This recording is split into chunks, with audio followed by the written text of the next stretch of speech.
was that a quick crash? Looks like I got bars again, so maybe I'm back on. Am I still on, or did I die completely?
Oh, there you are, baby. Your mama's spot.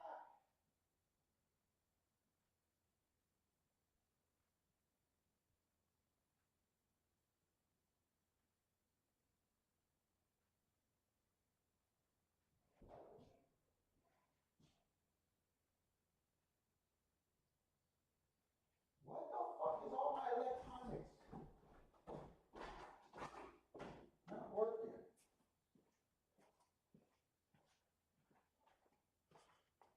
In style.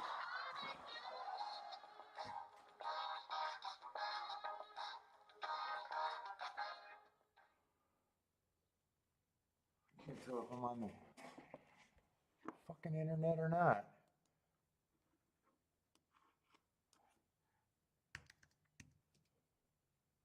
All right.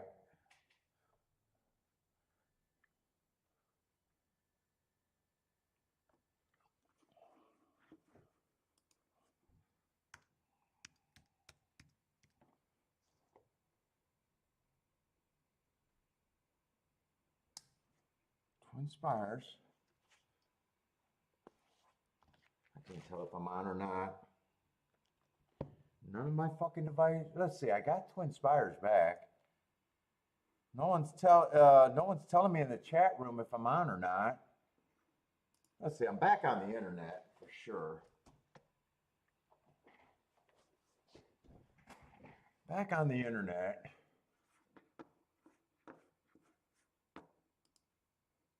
Go to YouTube to see if the show ended. Maybe the show ended.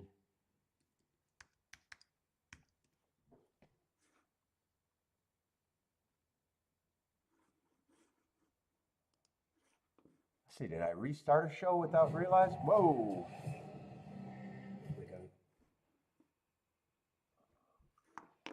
Oh, looks like I ended a show and started a show at the same time, I guess. All right, let me go to the right place and get this right.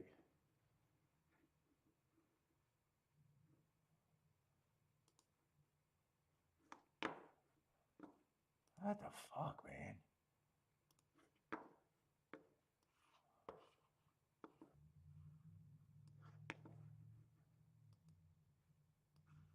Oh, you guys were answering me in this show.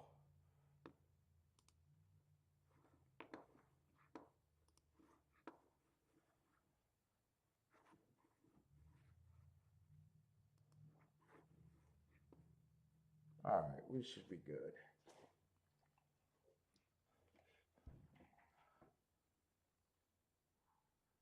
Oh, fuck. All right. Let's see. I was trying to think about that Gulfstream race. Did that Gulfstream race happen? Or Churchill race happen, I guess.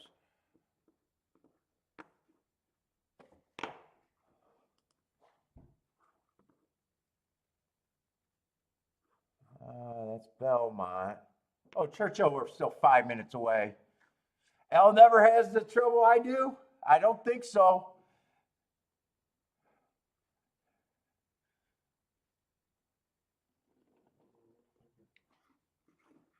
Let's see, is 3 really that big of a favorite here?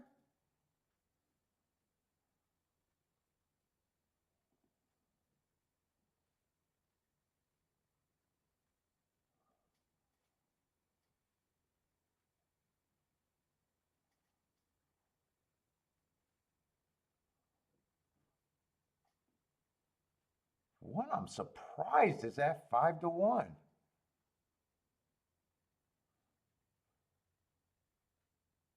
Ah, that's my sunburn hat. I always get these bucket hats. Puma, baby. I'm a Puma clown. It's for when I go rapping. When I go hang out on 8 Mile.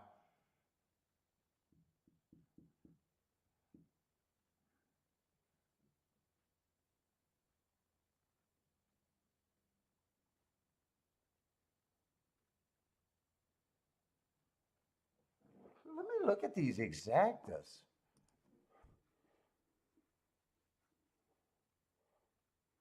Five is actually really good here. Oh wait, they do their exactas for $2. I keep forgetting that. Five's still pretty good, but I thought the let's see, the 3-5 is only paying 20-1, 19-1, something like that.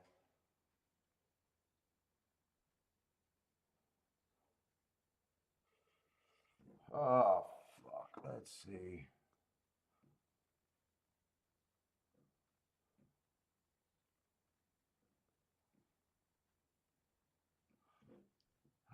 I was even thinking, did I want to make this a spot or not? You know, real spot.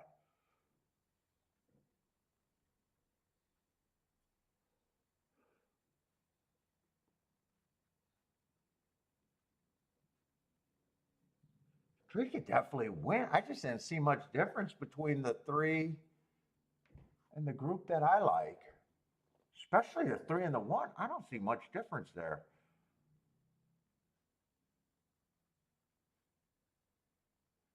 5.5 furlong. I'm not even sure if 3 is a complete front runner here. He is at a mile. I'm not so sure at a sprint he necessarily has to get the lead.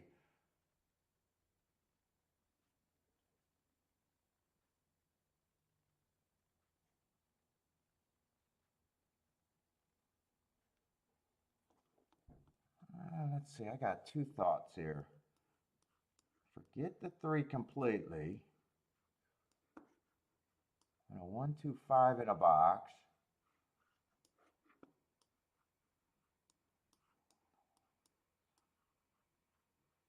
And the only question there is if I want a 3-5.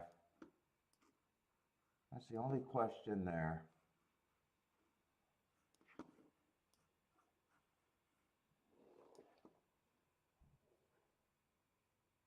And the other question is, do I even need the 1-2-2-1? Those are 20-1.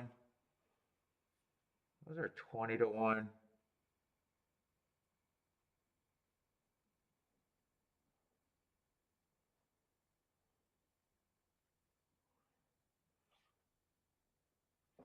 You know what? I'm dropping this one too. I don't think I need the 1-2.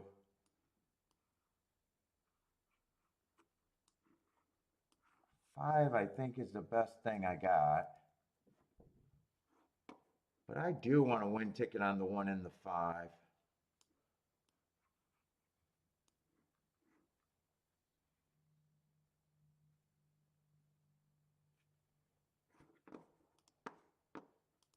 So I don't need this ticket.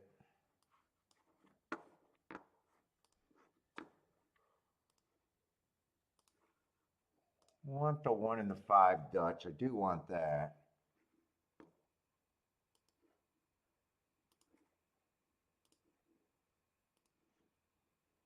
No. Key box.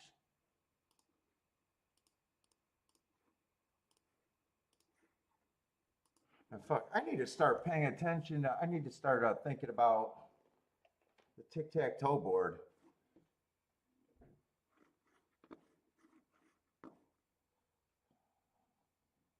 Let's see, I definitely don't. Okay, 3 didn't even break.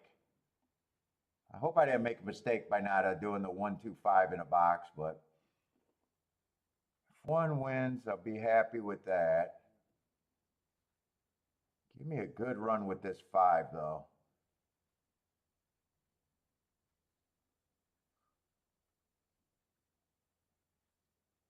Come on with this 5.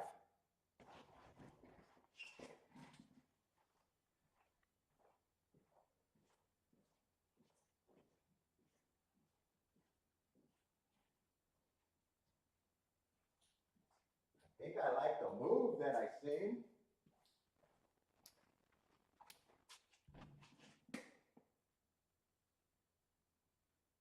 Come on, 5, keep fighting. Oh, shit. Oh, no, 2, 5 would be good. Come on, 5, keep fighting. All right, I'll be happy with that. As long as that's the 2, that's the only thing I'm not sure about because I'm out of my seat.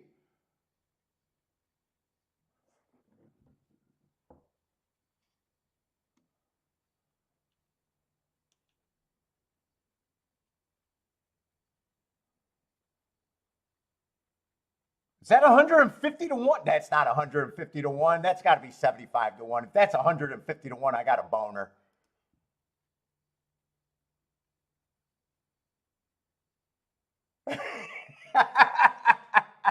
If that's 150 to 1, I'm showing a boner. This is going to turn into an X-rated chat room. I think it's 50 or 75 to 1 if that's what you see. 52 to 1, yeah, that makes more sense. 52 to 1. So if 6 would have won, I would have hit my double with almost a no sweat double on just a small combination. And I was thinking about playing the 4 and the 6 in the first leg, but I couldn't have played them both to the 2. I would have, because they were both playing like 17 to 1, 18 to 1. I didn't want both of them. I could have played them both to the 5, but that would have actually been another loser. The 3-horse box would have worked out, but I was able just decide that 5 was the value and fucking yeah, it worked out. It worked out. I'm happy. I'm going to be really happy with that hit. And it was the 4 horses. I like the 1 better than the 2. 3, I just fucking 3. I thought could beat me. I just didn't think that he was just over bad. I just didn't see his edge being that big. I wish I would have left him off that ticket, but I didn't.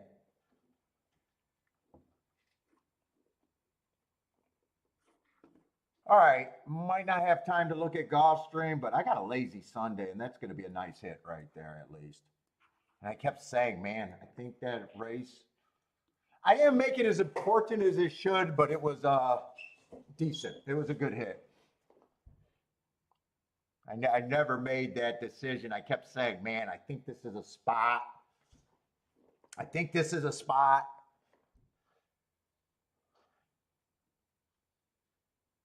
It was a spot. I wish I bet a bit more. I could have bet a bit more. I even recognized that I thought it was a spot, a real spot, not a play spot.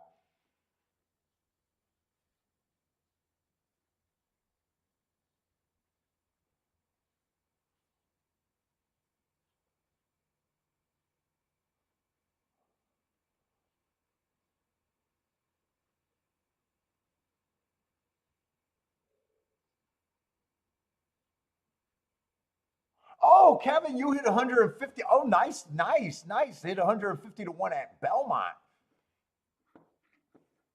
Oh, gotcha. Nice, nice, nice. I thought you were talking about Churchill. I was like, man, I hope. But you were at Belmont. Nicely done.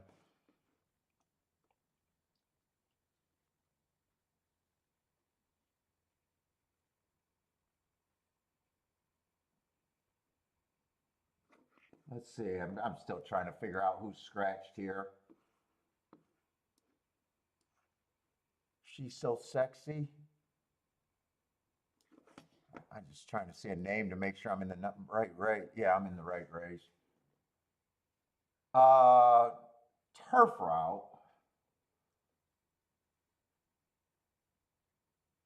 Wow, one has eye-catching moves. Likely race. Big improvement second race out. I think he had a good part of the track, but the excuse there, he was going too fast to win. Wow, nice price on him. He's not the only hard horse in the race. I see two with eye-catching race.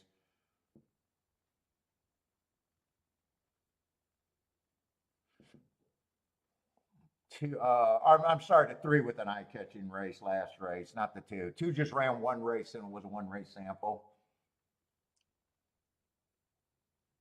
Who's the favorite here? Okay, so three is one of the favorites. And I will say, so they both earned hearts two different ways. Usually hearts, and I only say this on turf routes because I think it's a big thing. You know, my definition for a heart went too fast to win, so it usually is something, you know, a front runner earning a heart.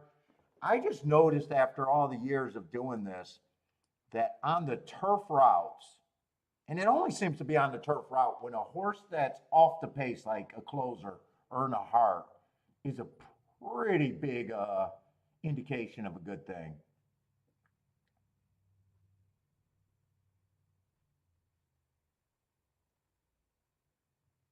They probably win at a higher rate on the turf than even expected in a way. So I definitely think three's a player. I still think one is interesting. Let's see. I got to get to the favorite though. Favorite is oh, we got another heart horse. So you got three heart races or three heart horses. The one in the 11 earns their hearts on the front end, and three earned his heart closing.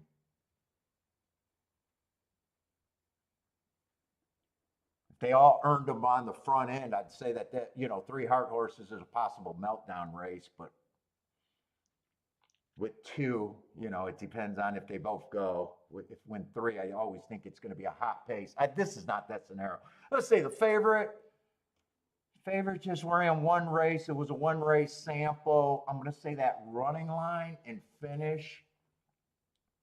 I don't have a problem with it. They even looked like they wrote a paragraph on how bad that trip was.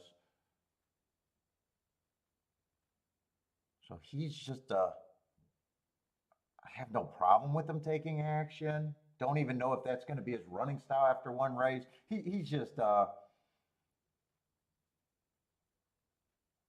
seven would have to like to stretch out in the turf.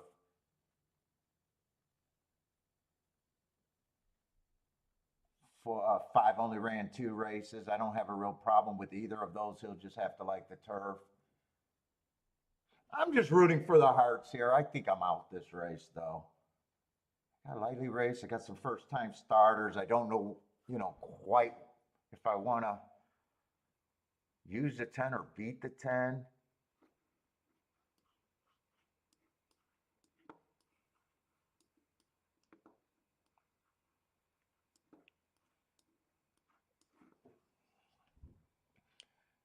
What's up, Tim Lewis, Omaha, Nebraska? I'm looking at Gulfstream and Churchill today. But we got people in the chat room playing everywhere, so. But I'm focusing on 2 tracks, so Gulfstream and Churchill today. But what's up, Tim?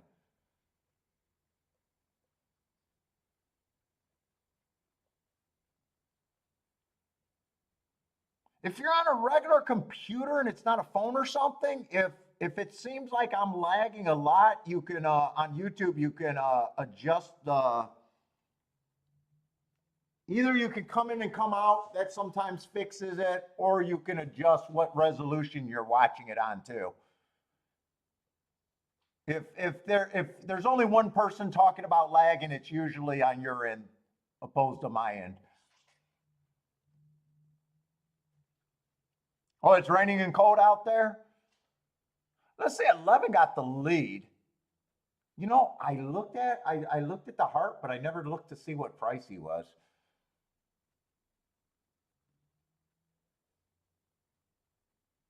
Let's see. Kevin says pace meltdown, screw the 11. He's not happy with that. Blair is saying slow it down. So sounds like Blair got the 11 here.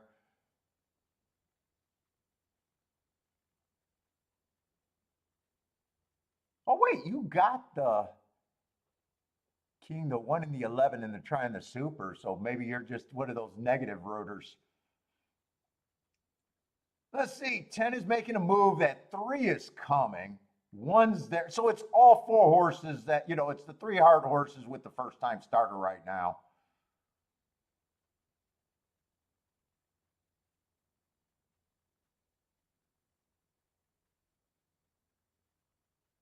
And there's some more horses coming, but it looks like it's going to be 1 and 3. I would have rather seen the 3 win it, but with the big speech that I gave about closers earning hearts, it almost feels like I wanted the 3. I thought 3 was a safer bet if you get, you know, if you could read between the lines with me doing that big old spiel. Except I would have liked to see the 1 win that race because 1's a better price. So it was 3-1. I think maybe 2 or something like that. Something on that came late, I think, got third.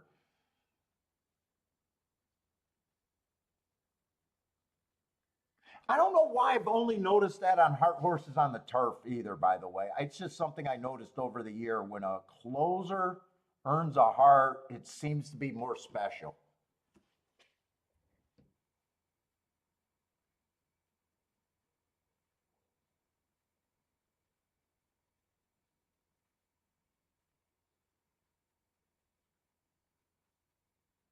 Well, 2's pretty close. It might not have even been 3-1. It could even be 3-2-1. 3 definitely won the race. I didn't realize how close that 2 was.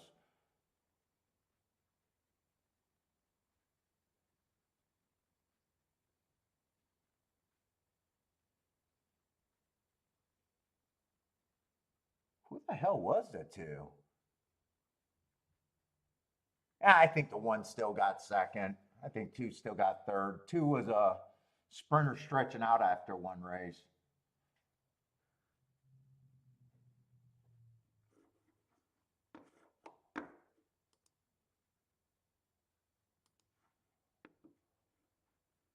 And 3-1's, yeah, it's just a 16-1 exacta.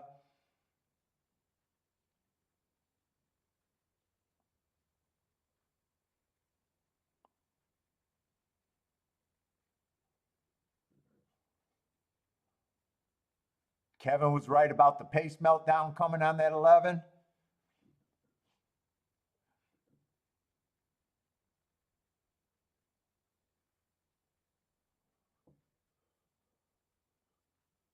Let's see if there's another race to watch before I got to get to Churchill. Churchill, I just got too much time. Let me give Bentley his snacks.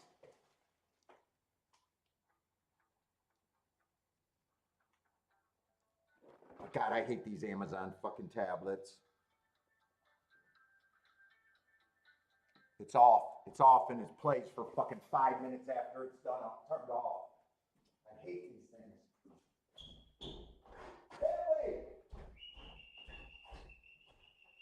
Where's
Where's the arm?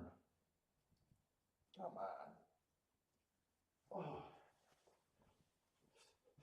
All right.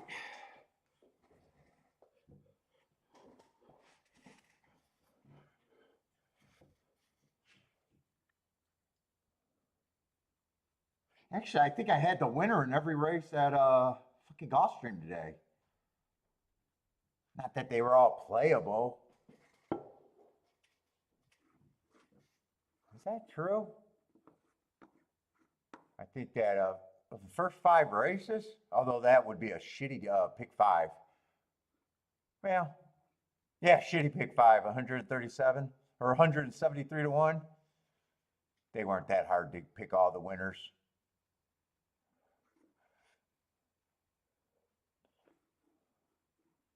Pick 4, $21. So yeah, pick 4. Pick 3, $11. So yeah, it's not saying nothing. It's honestly not saying anything. They were shitty.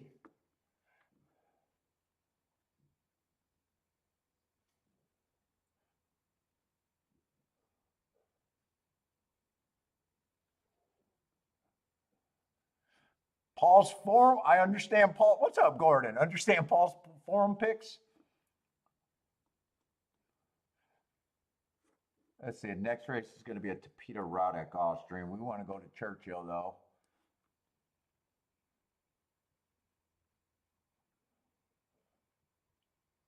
Let's see. We got the 6 as a scratch.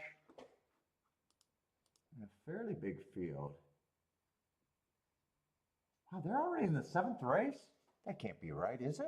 Is it really 7th race already?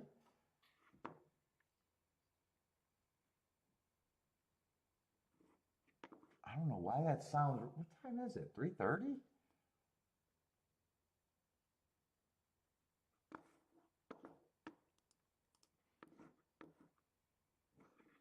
Yeah, I'm in the right race. I had to even check a name. All right, so my mouse ain't acting quite right.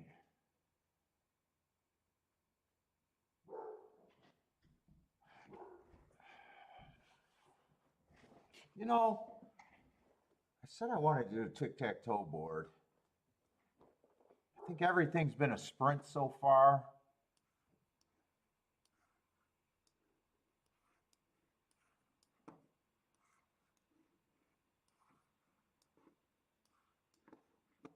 Two either wired or stalked last race.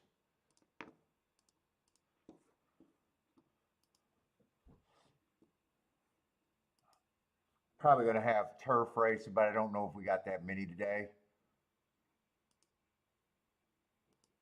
Oh, they already got the chart up for that race? Yeah, first race was a 4. I was wondering if the inside looked good today. Because I thought I'd seen a lot of inside results, but that's a 4-horse field.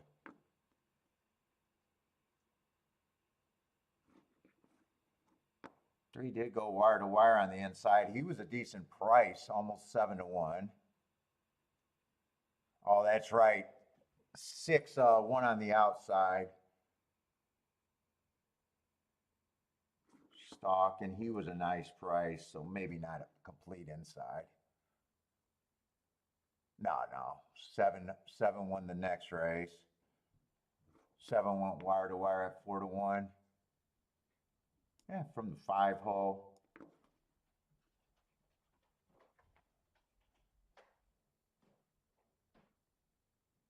Four stalked, another big favorite.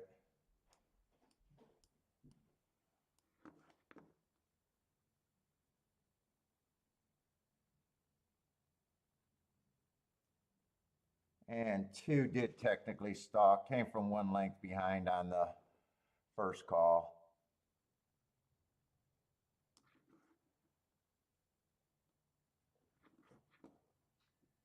I don't know if I want to think inside. It's just speed and stalker so far. Mix of favorites with a few prices.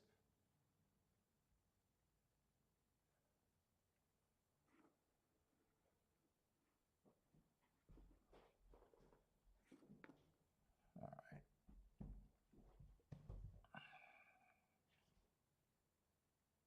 did that because I actually wanted to see. I think the inside might have been better on the. I just want to see what they've been doing so far this year. I think Speed and Stalker's been dominant.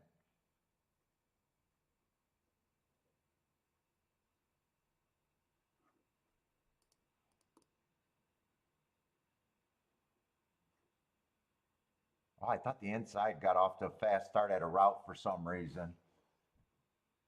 Yeah, closers are winning. And they already ran 41 races. Closers are only winning a week 15%. I think that matches up pretty much every year. Just Speed and Stalkers. Let's see, last year, closers a week 18% after the whole meet. Speed 30%. Stalkers 52%. That's generally what I think of Churchill.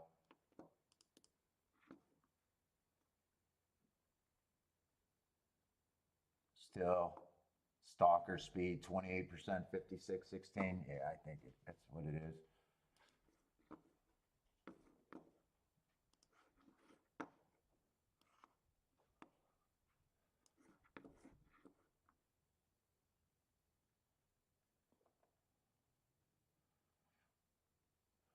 Let's see. We got the 4 at 3 to 5 here. 3 to 5. Let's see. First race out, I can forgive anything, but I got a bad rail that day. According to the speed figure and the finish, he did improve next 2 races. 2 races ago, I got him running against a perceived inside bias. It's probably a nice race if I'm right about that.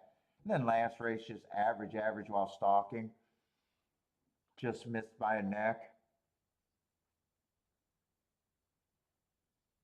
Then not sure what his running style is going to be. Just feels like a speed or stalker. Not quite sure. He's not settled into any particular one right now. But 3 to 5, no matter what, is just over bet. Really, that's probably the biggest thing I got a hold of poke with him right now. It's just he's not good for the better by himself.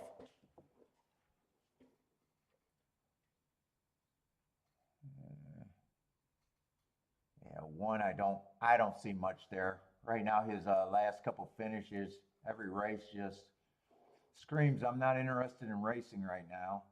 Lightly raced can improve, but I agree has to be a giant price. 2 super lightly raced. Both races he was pretty close to, pretty consistent, coming well off the pace. Probably is going to be a closer. Last race was a pretty big improvement, and I thought it was an early pressing day, so I do got an excuse for him.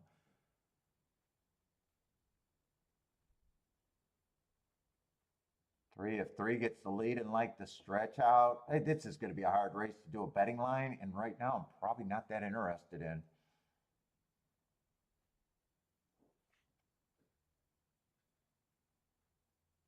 5 improved greatly last race. I almost don't even, well, just lightly raced horse. Maybe it was the dirt that he likes better than the turf. He ran 2 races on the turf. Pretty big improvement. He was going too slow to win on an early pressing day, but that also tells me he was chasing the slowest pace of the day.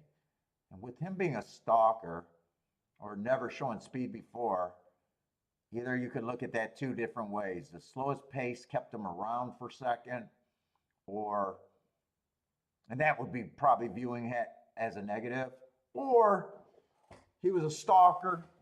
He was ready, and he chased the slowest pace of the day and couldn't cut into it.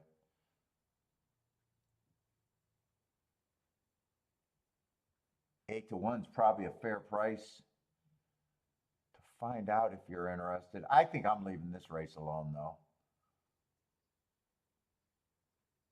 Really, there's very little speed unless someone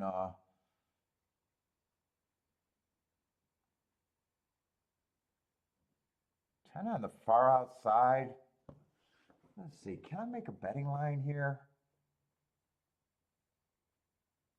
9 might show speed, but man, it's still hard to get to off of that single running line. I would need a big price.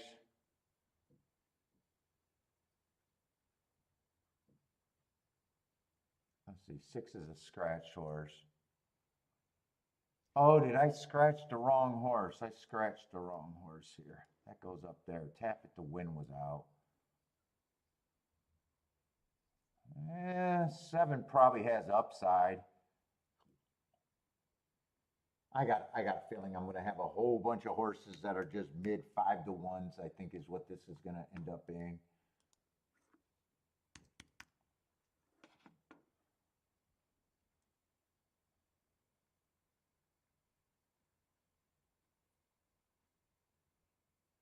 Two is the only horse off of that improvement, is the only horse that it's like, I'm just going to give him 5%, but he's still going to be a huge overlay. I'm giving him less points than I think. He's the only one that I'm like, yeah, that is way too crazy.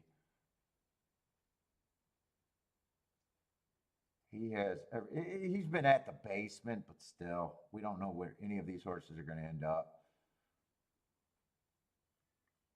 If I was right on the betting line, I'd probably have him at 8 or 10%, but I'm just saving the extra points. 3 got a shot. 4 definitely has a shot. 5 has a shot. 7 gets points. 8 gets points. 10 gets points. I got a feeling it's just a bunch of 15%ers. Let's see, 6 horses. 18%. I'm going to rock 15% there, 15% there. And away with that betting line, I got too many overlays to even act like I want to do something. Yeah, I could put the 4 at 33%. Do I really? The question is, do you really think he has a 33% chance? There's not a lot of speed, so he could have speed. He's a stalker at the worst, so I think he gets a good position.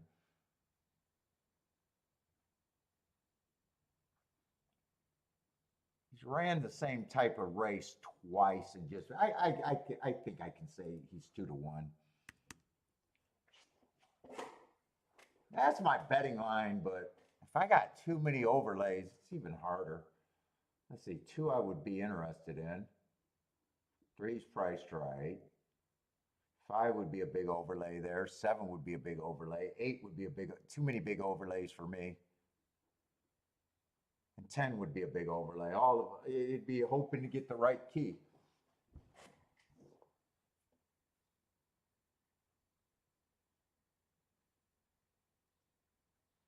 I don't think, if you do a betting line, there's scenarios where you could do a 3 horse. Kevin doesn't like himself for Dutching 3 horses. I always say just know the rule. Let's see, could I do it with my opinion on your 3 horses? Because you might have a different betting line if you do your betting line. So 3.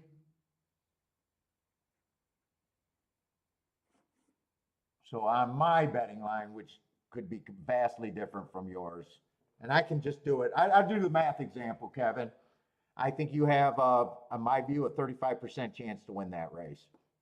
So you're trying to beat 2 to 1. And I always price it off the worst horse. So all I do is add up their percentage for me. That's where I get that 35%. 35% is between 2 to 1 and 5 to 2. So those 3 horses, you got to be better than a 2 to 1 proposition. The worst horse you got to win is the 10 horse at 8 to 1. $18 for every 6. Because, $2 base bet. You're right on a 2 to 1 prep. You're not ahead of the math, but that's your worst option. Your bet gets better if the 5 wins at 10 to 1. And your bet gets way better. As long as I do that, I don't mind Dutching 2 or 3 horses. It's just, I want to know the math before I do it, if it makes sense.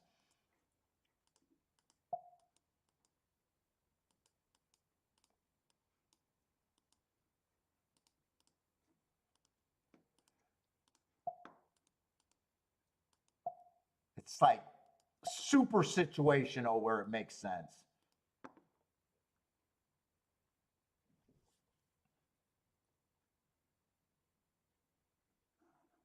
Let's see, I got no bet here.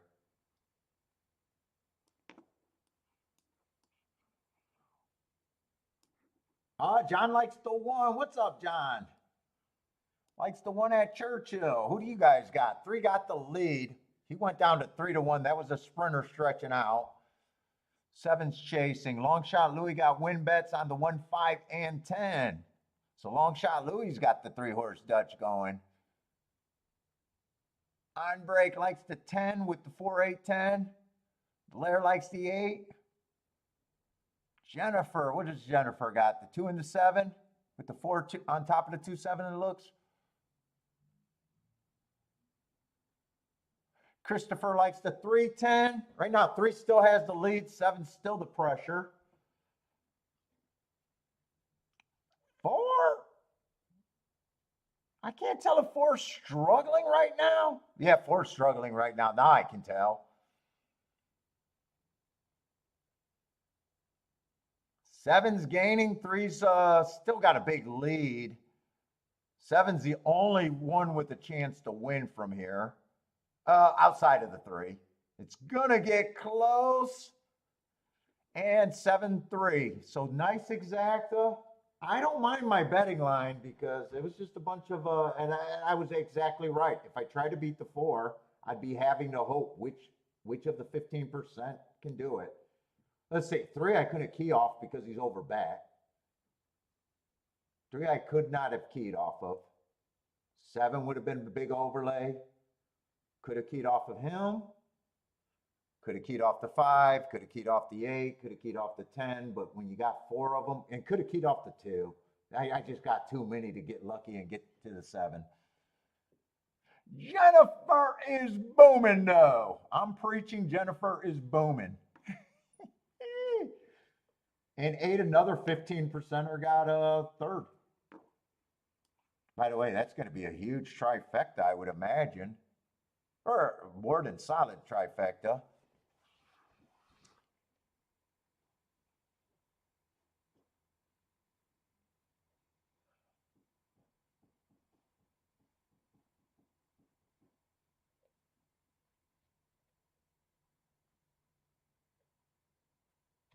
Let's see, Elaine had the 7. Oh, 3 got second.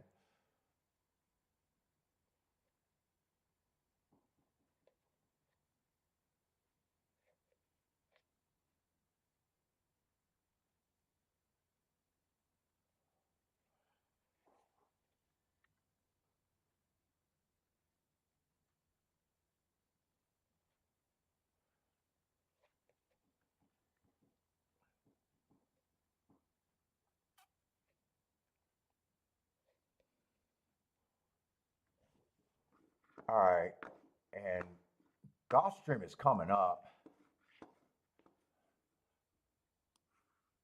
Is Gulfstream, it's getting weather right now? Jennifer, Mrs. Burr? Blur? Oh, Blair. God, I'm slow.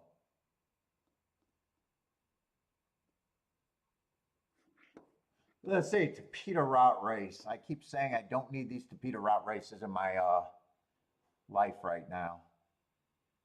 Just overall, I'm still want to handicap them and maybe play them, but they're my least favorite race right now at Gulfstream.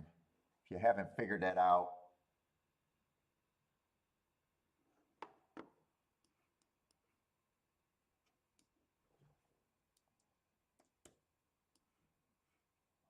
Let's see, 3 definitely a favorite. Definitely got eye-catching marks. Been going too fast to win every race. If he ever gets to slow down and he's dropping in class, it's going to be hard for me to say I hate him. Let's see. 4 races ago, going too fast to win. 3 races ago, stalking closing day, running against the bias, going too fast to win. Yeah, I like both of those races. And he has not won within 3, but after that first heart, you know, just judging by the speed figure, even though I'm not a speed figure, to me, that was useful info, even though he didn't win because, you know, you could see that he improved his speed figure pretty good. But he's still, hey, if he gets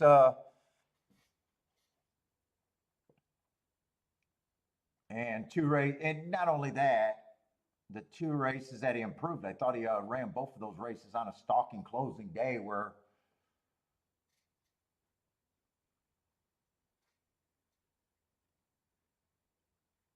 let's see, if you want to get around him, I would hope that there's more speed.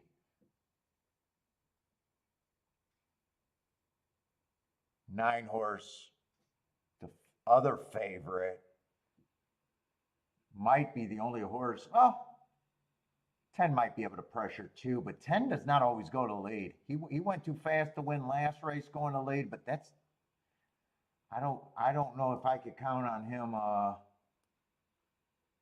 deciding to do that today because normally that's not what he's trying to do. Let's see, they're behind the gate and I haven't even started. There is some other speed. One might show some speed a little bit.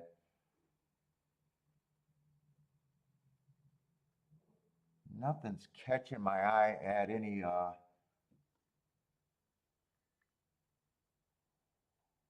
I think I'm still away from this race. 5, I just don't know. I don't have marks on the 5. Looks like if the pace is fast enough, he'll benefit is the most I can say about the 5.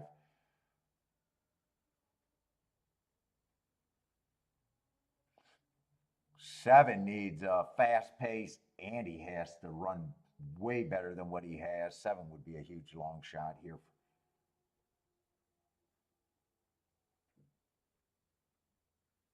8 would benefit on a fast pace.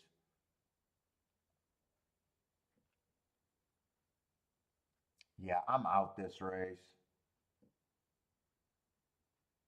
11 would benefit on a fast pace. 12 looks like he needs a fast pace. To me, the race definitely goes through the 3 in the opening fractions here.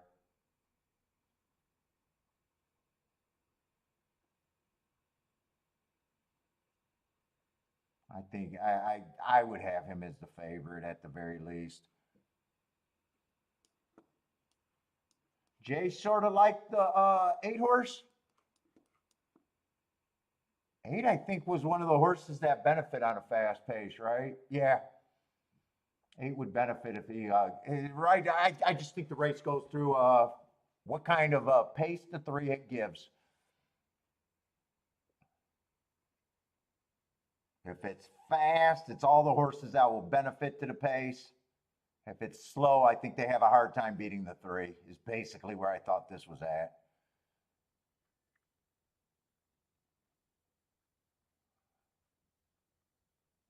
Lloyd, Jennifer, I'm a toilet dozer.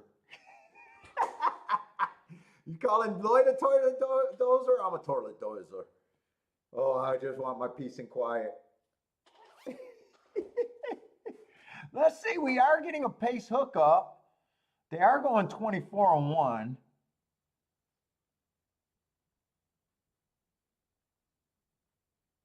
$47-2, so that 47-2 is not a breather. 9's getting a gravy trip. 10 is done. 8 is gearing up. 12's gearing up. Now it's all depending. It's either a meltdown or 3 is going to respond. And it doesn't look like, it looks like 3 is already trying and 9 got the 3 already, I think. Whoop, lost my video.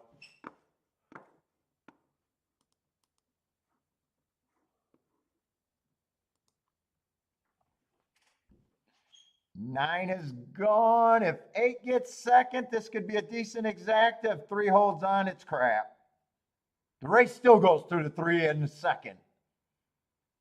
Nope.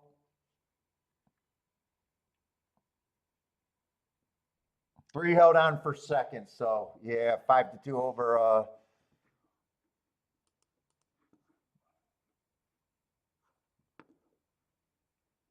9-3 is a 6-1 exacta.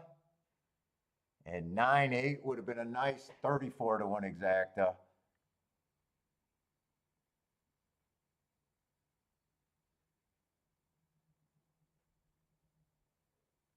Yeah, public did a good job handicapping that race too.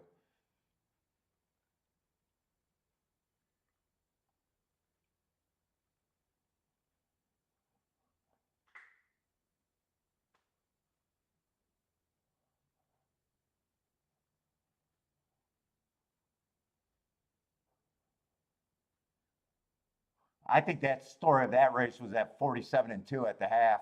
No breather there.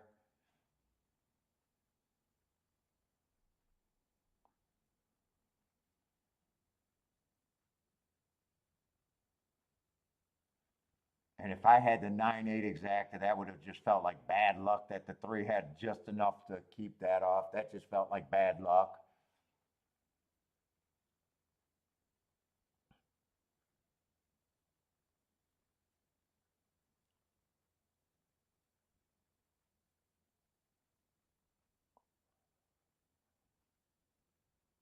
Let's see. John called out the 9 at Gulfstream should win easily. Nice call, John.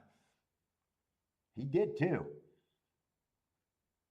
Soon as a turn came, that was like a no sweat on that 9. Soon as a 9 pulled up to the 3, it looked over for the 3 for the win. That was a pretty no sweat right there in a way.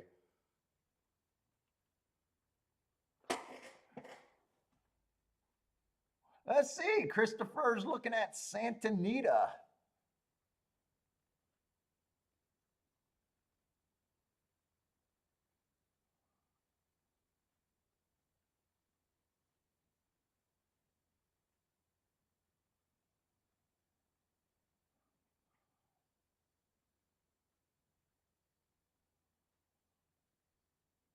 Let's see. Kevin's jumping in at Santa Anita.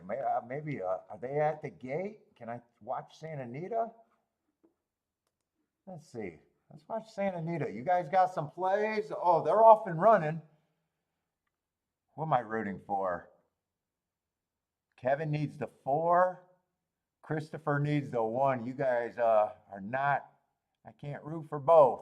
Whoever got a chance to win. Right now, 1 has the 1 and 5 is dueling, or 1 and 6 is dueling on the lead. 1 already looks in trouble though.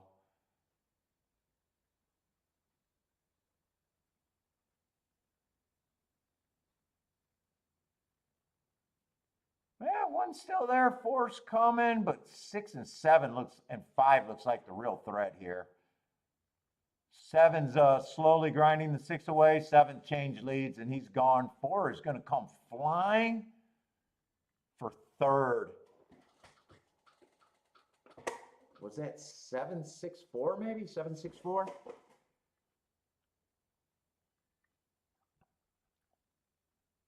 And if it's 7-6, for some reason I got the exacta probables up there, that's not a good exacta.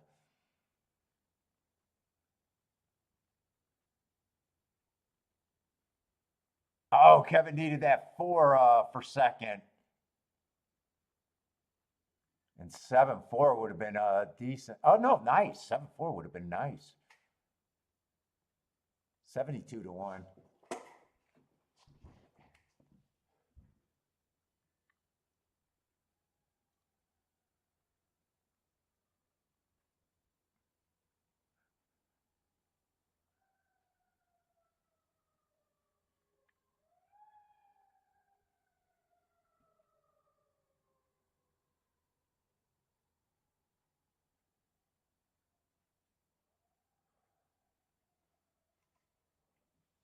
Let's see. Rex is at the duck.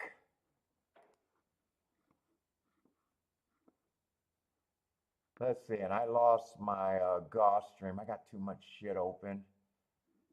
Gulfstream is 21, and yeah, Gulfstream and Churchill is going to be at the same time, I think.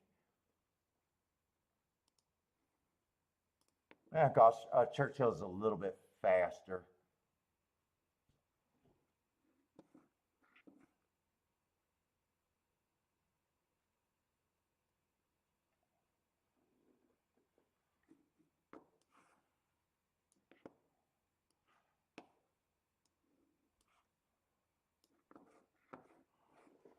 Oh, fuck. What, first turf route? Is that our, we're already in the eighth. We got a turf, a sprint. Oh, we're in the last two races at Churchill.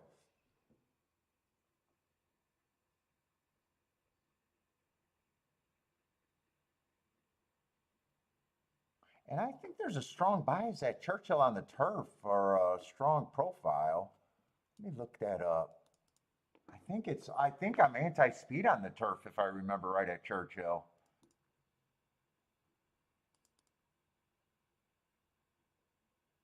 Let's see, they only ran 18 this year, but 0 wire-to-wire winners. 0. Post positions are just too weird to call a bias right now. Either 1 through 3 is winning or 7 on out. And you know, 4 through 6 is a weak 17%, but I'd never call a bias. Oh, it's an inside plus an outside and fading the inside. Yeah, I need that to settle down one way or another. 83% stalker. So is that 83%?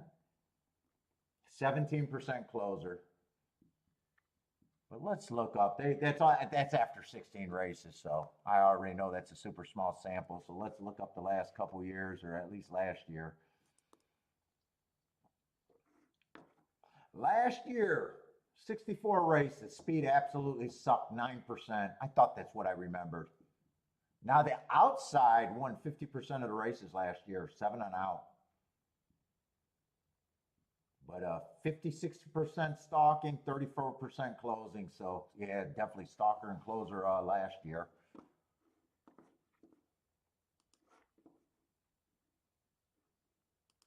And I just like to, I don't know how far to go back on Churchill because I'm not sure which year they changed the turf.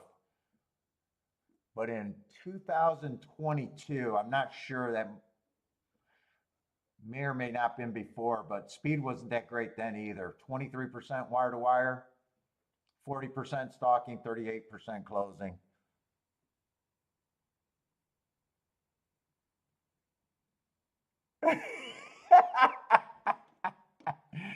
Yeah, John, you like that show with Jared on? It was hard. It was hard getting him to. It was hard for me to get him to give me a ticket. After all that I told you so, or I got that, or I gave that out, Paul. God, it was hard to get him narrowed down on a ticket.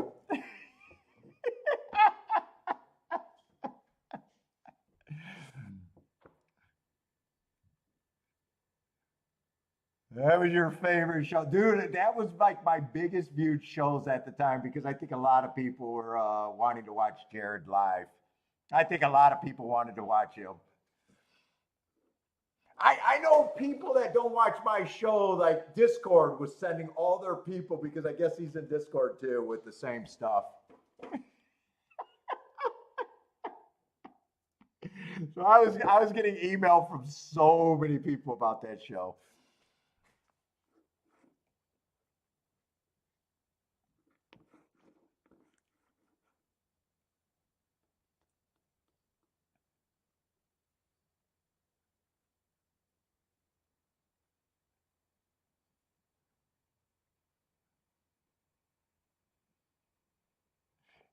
And in a way, that's why I had him on. But I don't want to say I wasn't a dick, but that was why. Yeah, he gets a lot. He does get a lot of hate, but guys that just say they hit everything, you know, they without posting, they get hate. I mean, they do get hate. You bring it on yourself in a way, right?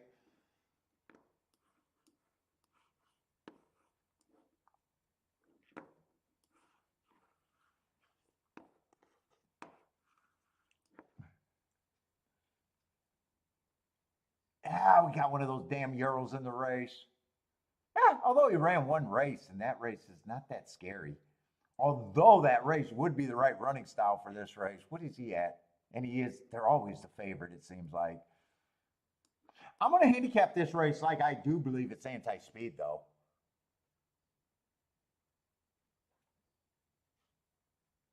Oh no, he's around all the time. He's in almost not quite weekly. He's just been on the last couple shows. In fact,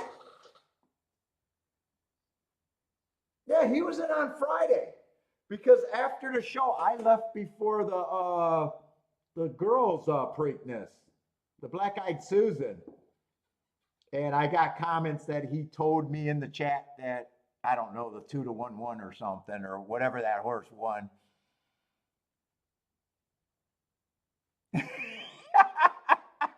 Well, Michael Hall, if you red board losing tickets, you don't get called out. It's only red boarding winners, right? If you red board your losers, you are just the most honest person in the chat room.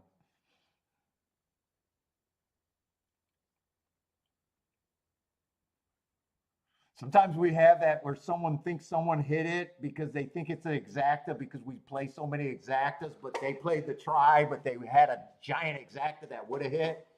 And they sometimes they come on and say, nope, I didn't hit that, man. I wish I hit that. And they always get the most honest. They deserve a right to red board. Yeah, no, we don't mind the red boards all that much. I don't mind that. I just know I can't control it and I don't care and it doesn't affect me.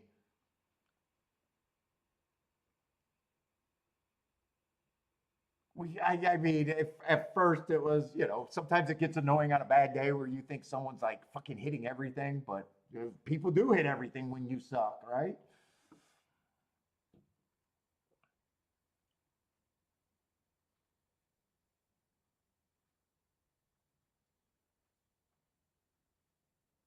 I like dude. Someone acted like they were him on the chat room.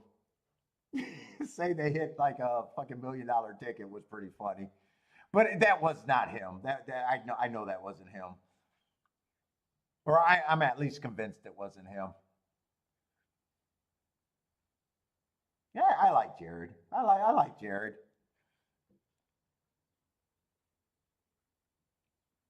Yeah, don't worry about red boarding. Fuck it. We want to have fun anyways.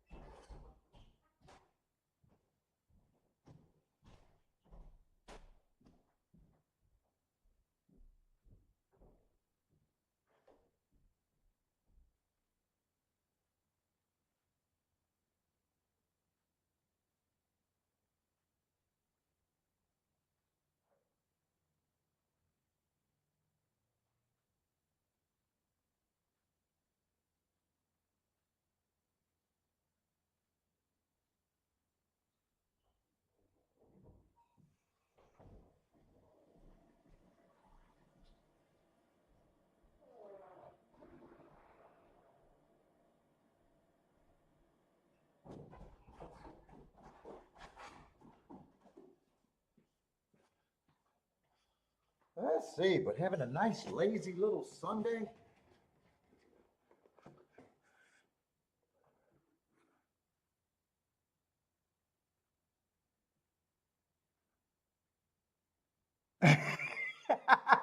I know that it's fun. I know a tout that's a friend. After a big like 60,000 pick five or pick six, he was all over the internet talking about how him and his clients. Oh, I had so many clients tell me they had this. I had it. My clients had it. Everybody had it. Well, us smart guys go right to the chart and we realized there was only one ticket out there. It wasn't him, it wasn't his clients. That's always funny. That's when people gets exposed when it's a full pool. Or someone saying, yeah, I hit it. Then you find out fucking it was hit in a whole nother state. or was hit at the track and they're a home player.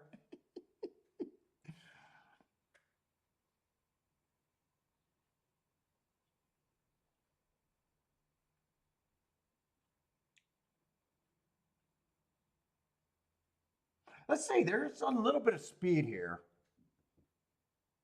I would like to see more. Let's see. Choose one of the horses wants to lead. I'm not sure what. One's definitely a stalker. One wire to wire once. Might add pace. If I think a track's backing up, the first thing I want to do is find a lot of speed. Give me even more speed.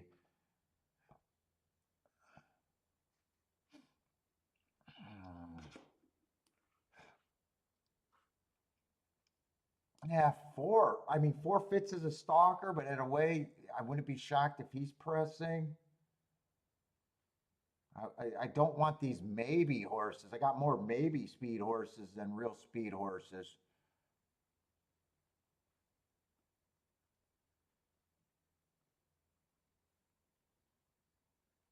Yeah, honestly,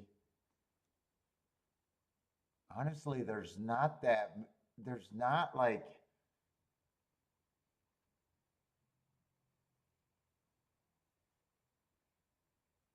I mean, two feels like the only horse that goes to the lead.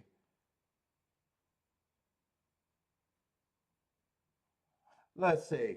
We already looked at the eight. Eight would have the right running style, just being the Euro. Three's the other favorite, or actually, three's now the real favorite. With him being a short price, I hope he's trying to press the pace. If he decides to rate, he got the perfect running style because it's stalkers and closers. He's just annoying to me too because I got some one race samples and I'm on the cusp about running style.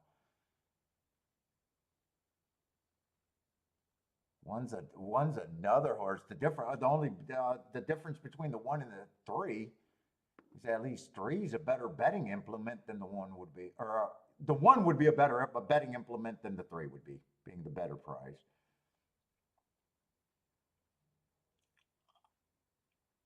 Yeah, four's a maybe. Four's fall in that definition like the one. If he rates,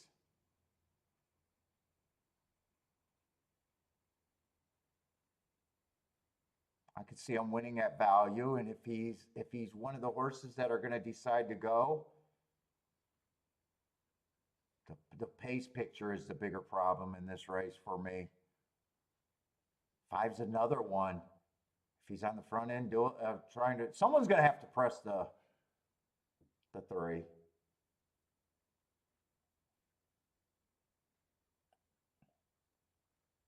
Six needs six fits in his running style. Got some classy races under him.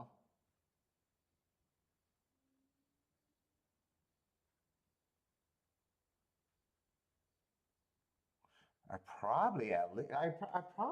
have no problem thinking that he should be about 5 to 1, but I got a feeling this almost feels like another race where there's just a bunch of horses that are going to be in that roughly 5 to 1 overlay range.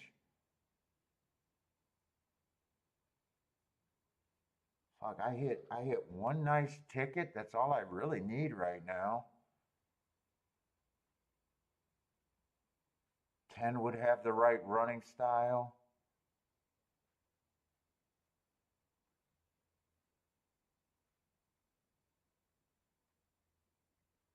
I wanted to play this turf race. I don't think I can.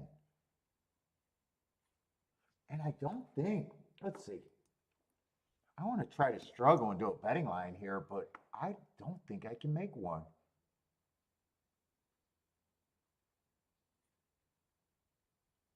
Three, I'm nowhere at 5 to 2. I do know I'm not at 5 to 2. I would be more lukewarm on him than that. Two, if I'm right about I still don't think it's impossible because I still think I could be wrong. I need a bigger price on the 2.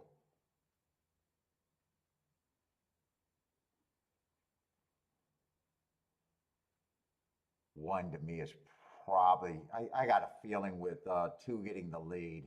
I got a feeling if 2 goes for the lead, I got a feeling that 1 and 3 might go with them, just being next to them.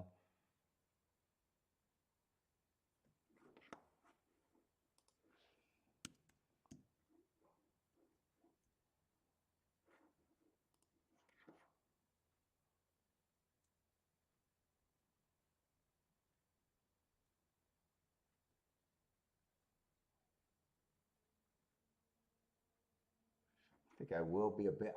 I got a feeling the hardest horse I'm going to be on is the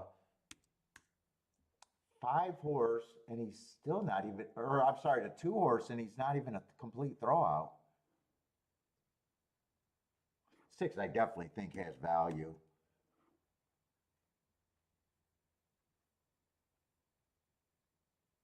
7, I think got a right running style. 8, I think got the right running style.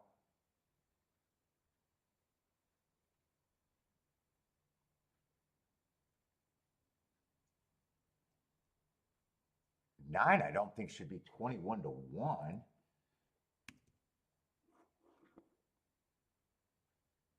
Yeah, I got a feeling I don't have any opinion that I could play here.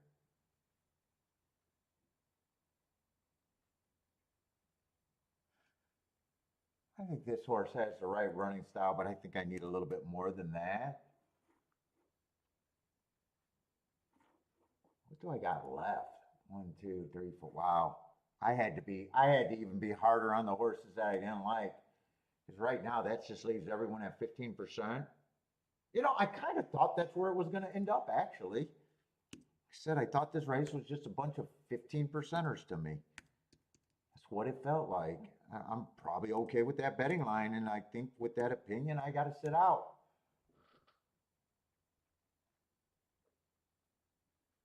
Eight would be over bet. 7's just about a 2-3 point overlay. Say 3 point overlay. 6 would be a better overlay. So would the 5.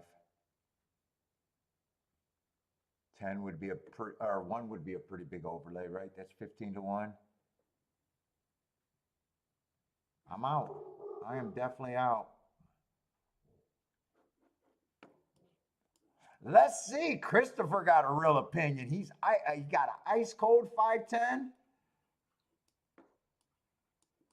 Christopher says, I don't have a problem finding an opinion in this race. Good luck. Charles, that was the greatest show ever. Fuck you, whoever gave me that horse. I watched that so many times. That was so funny. Someone gave him a horse. It wasn't on his radar. He started, ooh yeah. Bet him. Fuck you, whoever gave me that horse. And then the screen went black. That was awesome. Let's see. TBE Racing. What's up? Have the 8 and the 10 in his doubles to win at Churchill. Good luck, TBE.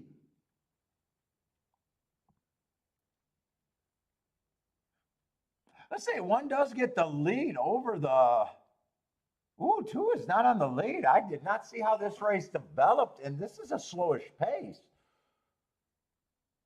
Oh, man. My betting line's not going to look good on a slow pace. Especially, that's a pro front speed pace right there. If they catch these horses, this is really going to be backing up.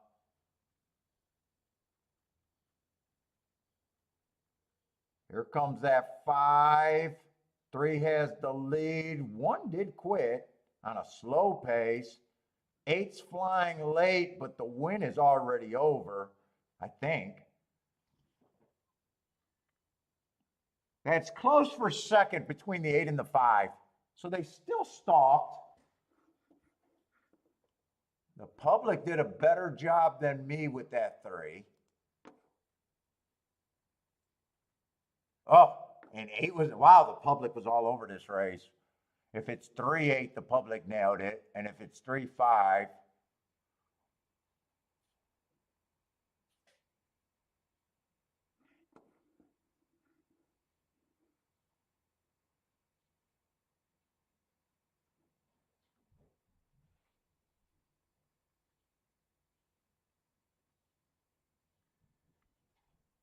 There's going to be probably be a decent difference between those exactas. Yeah, 3-5 is paying 32 to 1. 3-8. What is that, about 18 to 1? I thought that could have been worse.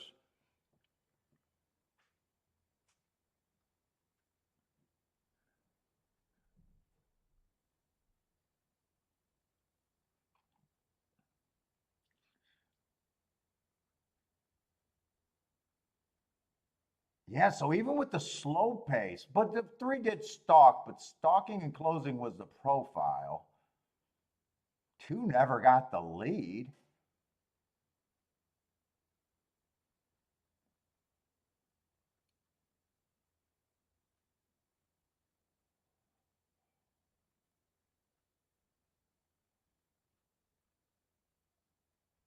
Oh, I got to go over to Gulfstream if I even got time. Where are we at Gulfstream? Gulfstream 0 minutes to post.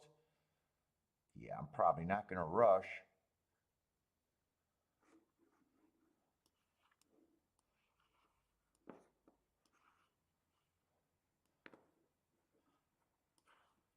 I hope it's not a dirt sprint, but I got a feeling it might be a dirt race.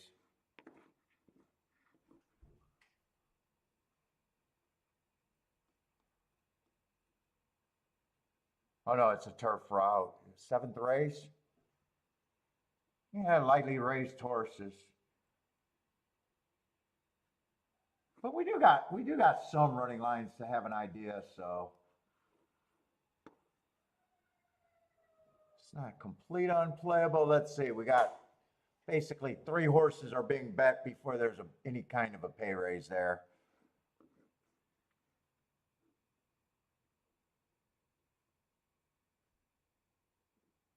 TB, oh, you're happy with that stand? That's all you can say after a bet, right? I do reviews of my bets after pretty much after every day. Sometimes it takes a couple days before I get to them.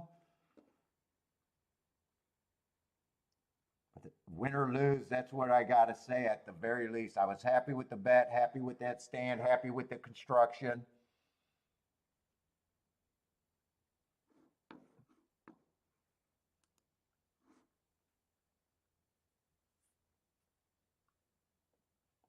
It's all you can do after. Let's see, I started getting my tracks mixed up.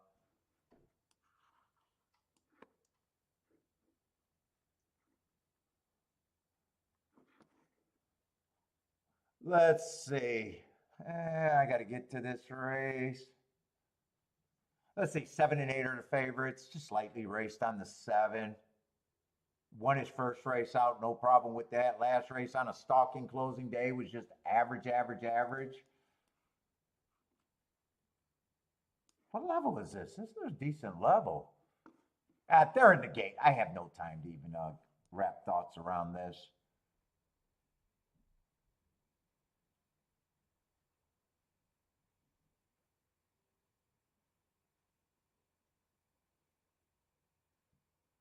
Could be a lot of speed. Right now at a glance, I see a lot of sprinters stretching out. The 3, 4, and 5 are all sprinters stretching out. And then you see the 8's been going too fast to win and fastest winner of the day. 9's another. I would at first glance, I would think this pace. I think this pace could be fast here. I obviously got no thoughts in this race.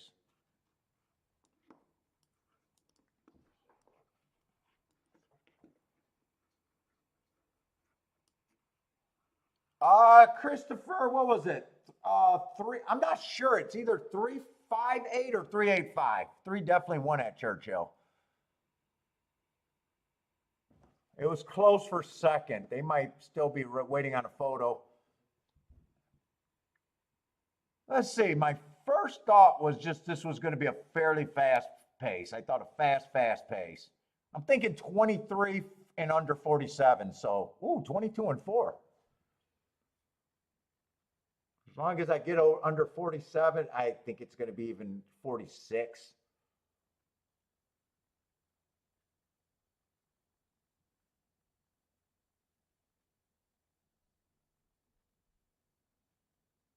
This looks like Meltdown, does it? 45-4, under 46. I do think I'm right about the fast pace. Now, whether they cut into that, I'm not sure, but that should be a good setup. Let's say 5 has a lead as a big long shot, but I still think he should get caught, right? You got a lead, but the 1 is gearing up. 1's one of the 3 horses that was taking all the action. 5 holds on for a second. This is still a good exacta. So it's not going to be a bad race. Not a bad race in the exactas.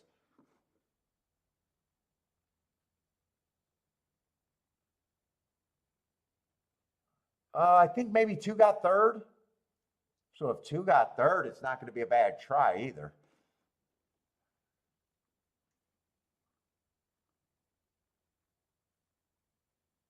Let's see, is that the 5 horse? Just ran 1 race. Wow, I would have thought his, I didn't really, he was a sprinter stretching out. I got to make sure that's the right horse, though. I might be looking at the wrong race. No, that's the right horse. I could have seen him having speed with the sprinter stretching out, but the wow that was a maiden claiming 12-5, stepping up aggressively. Yeah, I would have, if I did a betting line, he would have been a low percentage chance. And it would have had to be a big price.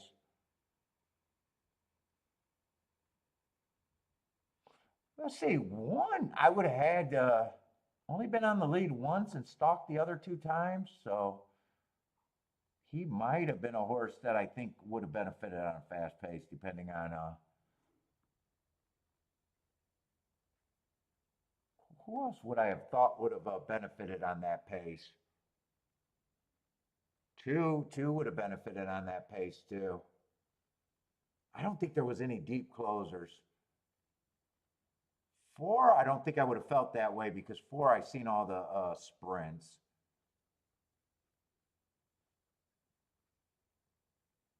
7, I would have thought benefit with that close. 8, I always thought was a front runner. And 9 I thought was a front runner too. Stretching out.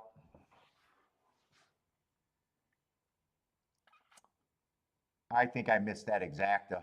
I think I might have had,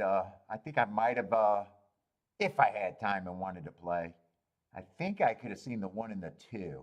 5 would have been the hard horse.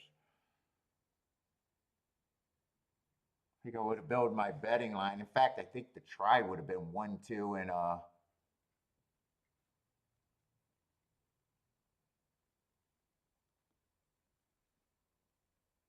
1, 2, and 7. I think the try might have been what I might have thought.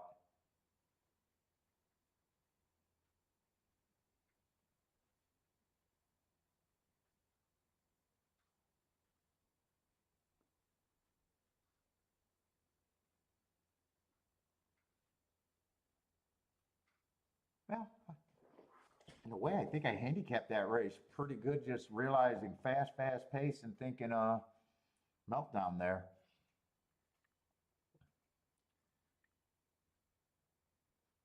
Dad, TB, yeah, it doesn't hurt. Yeah, if you're taking a stand against the chalk, that's more right than wrong. Doesn't hurt as much. I agree.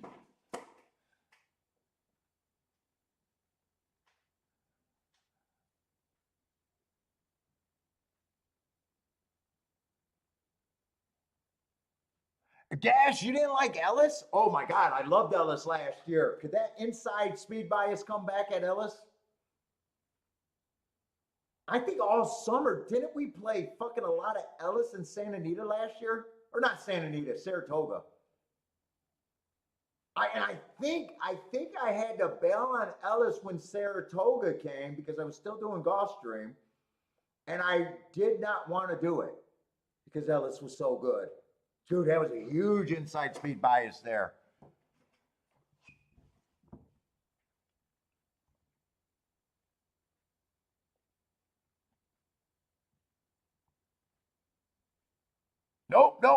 you're right. Right. No, TBE, no. Stay in this chat room. Stay in this chat room. Dude, just the easiest thing for what I got better is just deciding that there was tickets that were for the masses that you could never hit enough to win.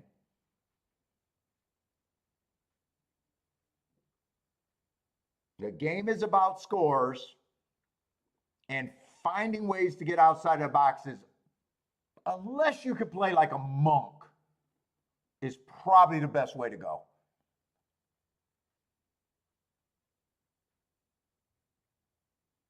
I'm not going to say there's not outliers that can make favorites work. I'm just going to say that. So there's tickets that I'm playing against that I could see happen all the time. 14-1 exactas. It's like, I'm supposed to lose. Chalky days, I'm supposed to lose.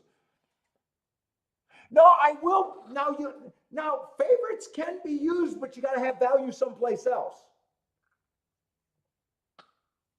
So it's basically game theory and betting philosophy, right? You understand that first thing is understanding what's a reasonable hit rate. How many tickets can I reasonably cash long term? And I'm just at 20%. So if I hit 20% tickets, right? What kind of prices do I need to even have a chance to be profitable at the end of the year? It's almost a math problem after that. Yeah, so tickets, so just basic ticket constructions, right? You know, favorites put you in a spot where you're either for them or against them. But you can't have this. A, B, C. A, B, A, C. A, you know, so when I say A, I'm meaning favorite. So, you know, if it's favorite, you got to be X, Y, Z.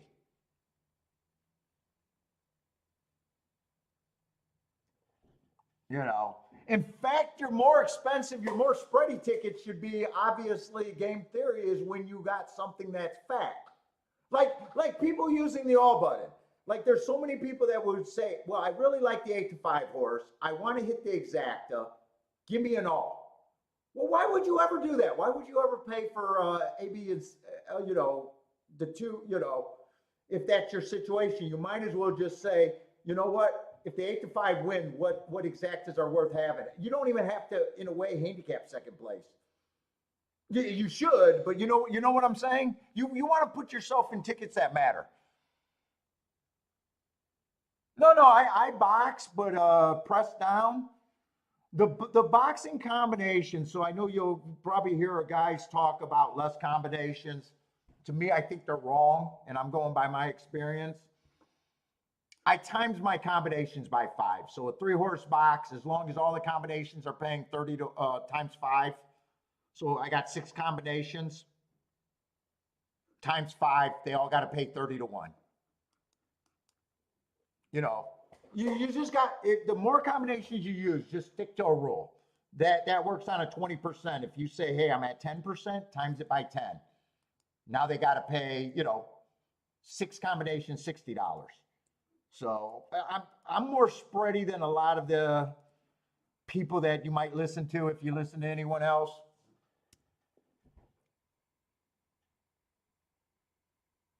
Oh no, feel free. This is a handicapping show, and fuck it, we love questions. I know the other people will hate hearing it, but no, I don't mind. We definitely don't mind.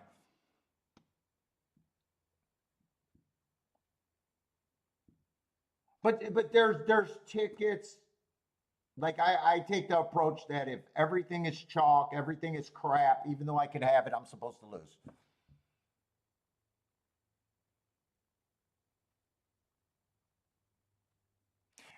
No, the all button, since I brought it up, I call it the I'm afraid to lose button. So when is the only time that you're afraid to lose? If your key horse is say 20 to 1 or over.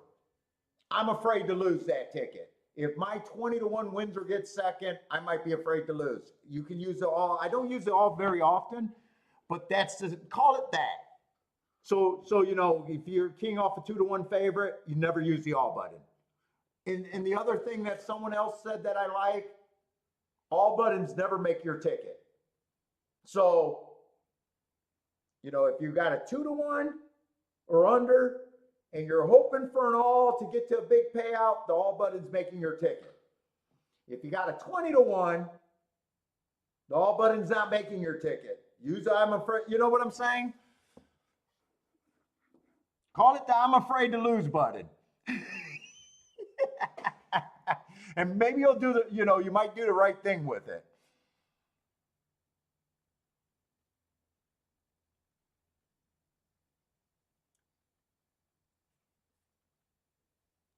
All right, take it easy, Jennifer. Are you going golfing? But dude, hang out on the show. We will talk ticket strategies, or just watching people play.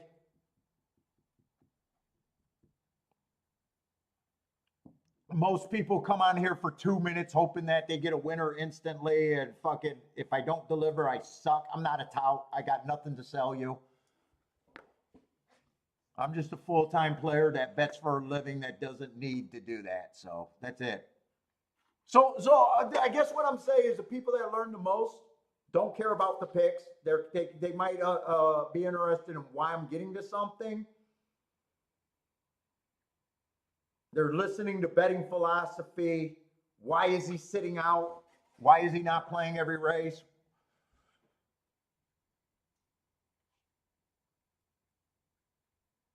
Yeah, boxing's not bad as long as you don't break the rule. I know there's going to be good players that disagree with me.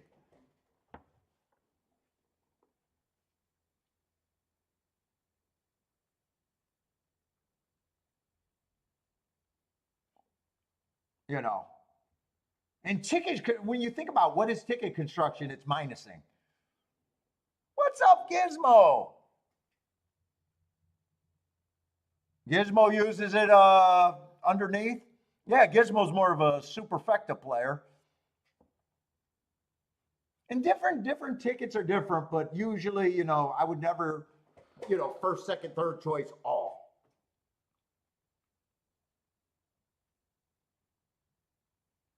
Let's just say I'm playing a pick four. Let's just say I got a favorite. I got first and second choice, and I got another favorite, and I'm looking to cut down a ticket in the last leg in a pick four. Well, I already know what shit. ABC is shit. D is shit. I don't have to handicap that last race. It's XYZ. It's XY fucking Z. If I get a favorite, first and second choice, favorite, if I'm even playing that fucking stupid ticket, it's XYZ. Blind XYZ. I don't have to handicap the last leg.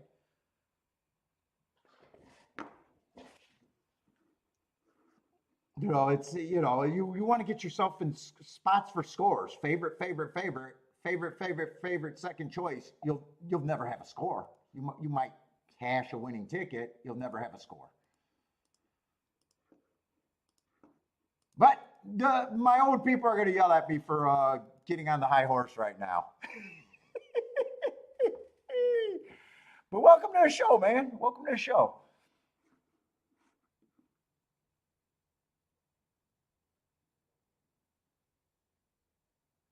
Yes, well, there got to be value in everything you do. If you don't think you're getting overpaid based on your opinion, not anyone else's opinion, even a win bet, like win bets are, should be the easiest pull. The horse is 2-1. I think he should be 4-1. I could bet to win. The horse is 8-5. I think he's a winner, but I think the price is 2-1. I'd be insane for betting him at 8-5, even if he wins by fun. I'd be insane. Yep. Cashing money and cashing tickets and winning at the end of the year is two different things. They're not even close, believe it or not.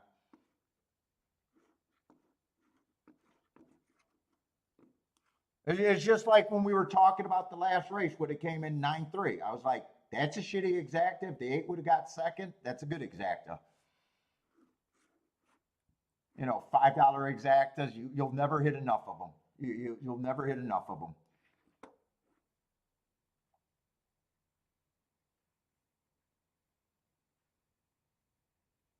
Thank you, people jumping in. I know you guys heard this shit a million times.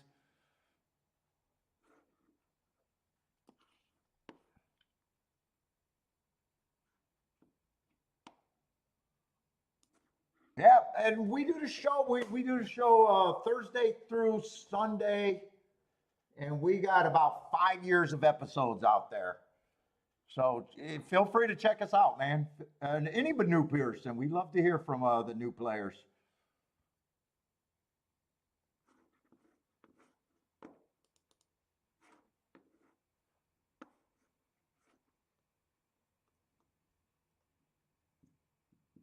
And think about it. Every woulda, coulda, shoulda ticket was the ticket you should have played. Because I'd never seen someone say a woulda, shoulda, coulda ticket on shit payouts. It's always woulda, coulda, shoulda tickets are not played because you're scared. But they're always the best ticket you probably could have made. Unless you're one of those guys that, you know, get down $10 and it means something to you.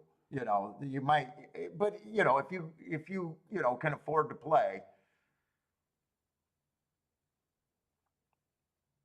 you know, there's got to be tickets that you know that can win that are just crap. If you never have that thought, you'll never progress to where the game. Because I'm going to tell you, everyone sucks at picking winners. There's no one that's any better long term picking winners.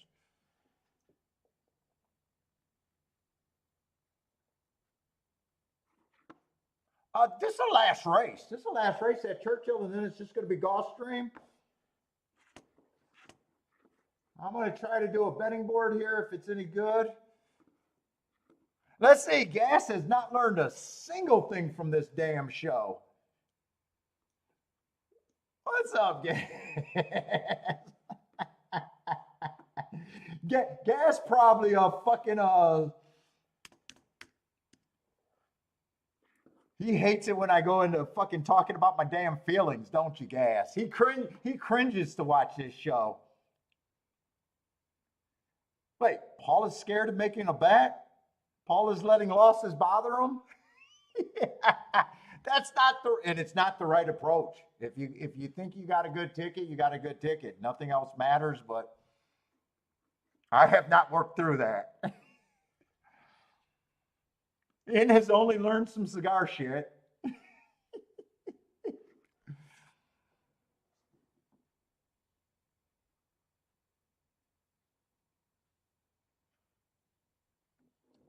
Let me look at this race. My suggestion of $100 on a day.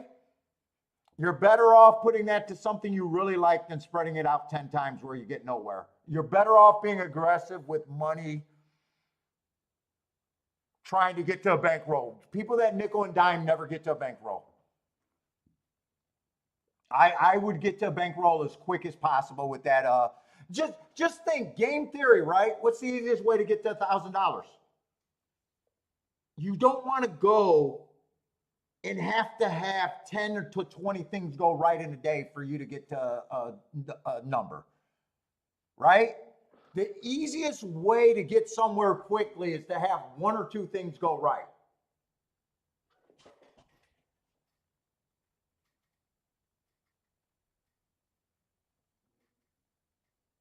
No, it's not necessarily big bets. Because you can spread that into two bets where they're all $5 and $10 combinations, but if they got value, you can have real scores with that. So not big bets, it's just dividing your money up probably to no more than 3 spots. Then you got to look at your you know what I'm saying? The worst thing you can do is is just that sounds like a weekend warrior or coming out with $100 kind of thing. It's more dangerous playing at that level, obviously, because every decision matters. But the philosophy is you don't want to have, 10 things go right. You don't want to have to sweep a card to get to $1,000. That would be crazy.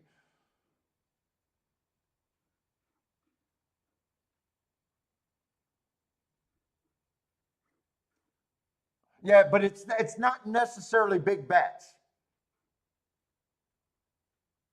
It might be spreading. Uh, let's see if I got something here. I don't think I do. Let's say four's off too long of a layoff. Wow, it's 7-2. Just that layoff at 7-2 to me is I'd be willing to lose by him. Let's see, I'm looking for speed and stalkers. One has the wrong run style and the price is too short. Got a lot of excuses, but the running style excuses.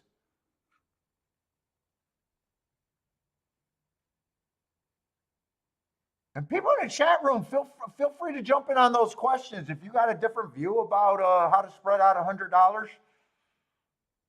or anything, feel free to jump in.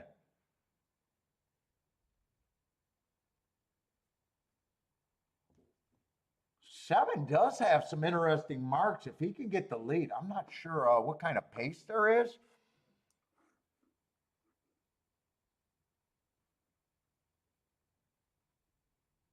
Yes, Gizmo, I agree with that. Right. The hardest way to win is betting the minimum too. You lose the power of leverage. If all your opinion is worth say a $2 base exacta, you never get the power of leverage. The hardest way, I think, biggest mistake is people winning is betting the minimum or even betting the same every race.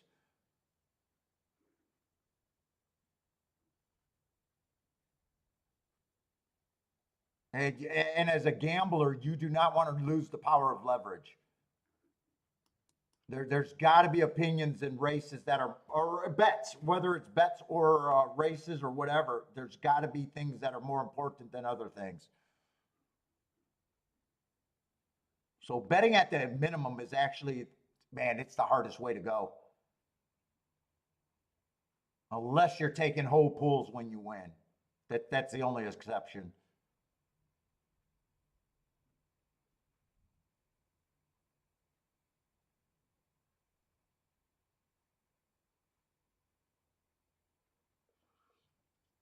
Seven, I got some interesting marks. I like that Hartford races back. He is a horse that I'd be holding my breath even if he gets the lead at the top of the stretch. I like that excuse last race on a bad rail. 9-1. I think this horse is at least a 5-1.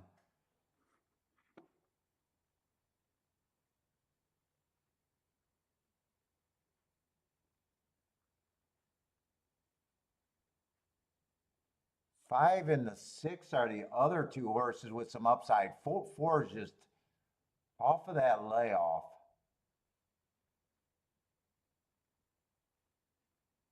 I'm not going to have a chance to check these.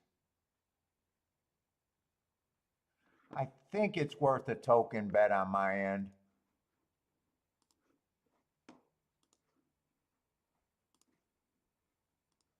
I'm going with that 5, 6, 7 in a box, and then I'm going to key the 7 first and second in a key box.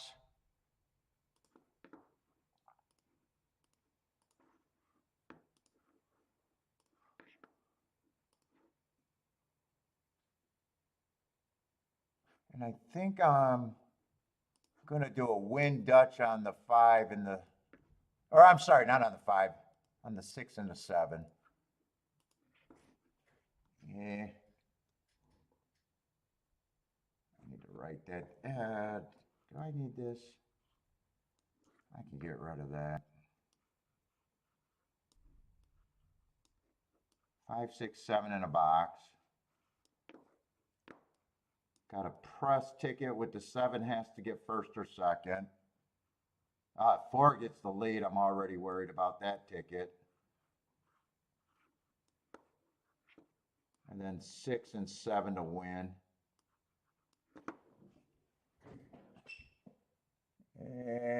5 and 7. Oh, I thought 7 had speed.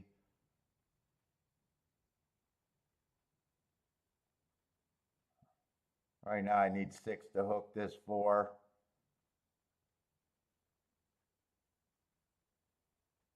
7 giving me a little bit of hope on the outside. I don't like that the 4 got the lead this easy and the pace is slow. I think 7's just rushing up on a slow pace and doesn't really have horse. I need the 6-5. I think the 4 is gone though.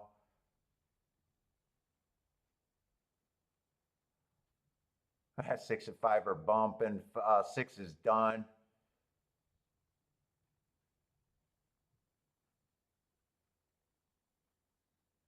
Yeah, he's just overbet at that price. He's also route to sprint. I hate that angle, but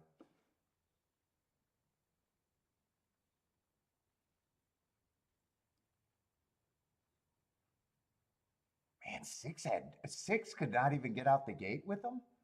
6 or 5 generally has speed. I know I was reaching for the 7, but man.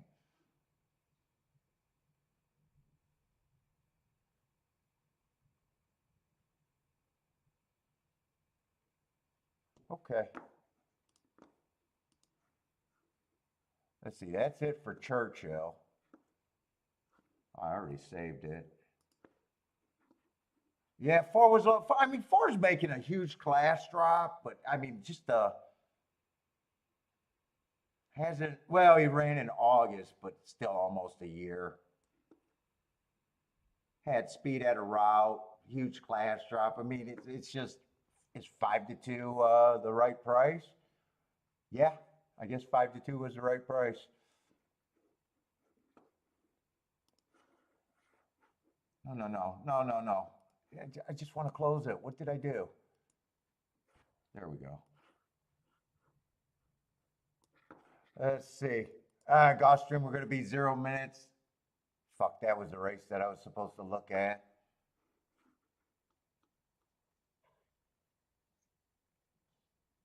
That's a dirt sprint too. Fuck, that was a race that was earmarked to look at.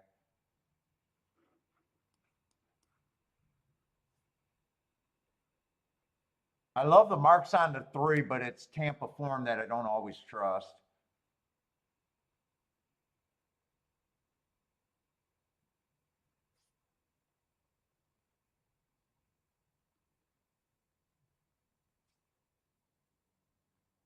Six is a favorite.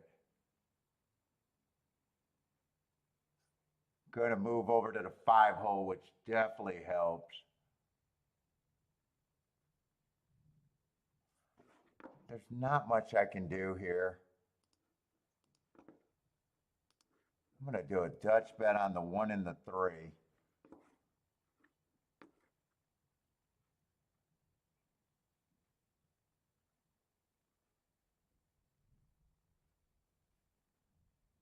Five with the 3, just, I don't even think, I'm sorry, not the 5, 6 with the 3 is unplayable. 6 with the 1 is unplayable too.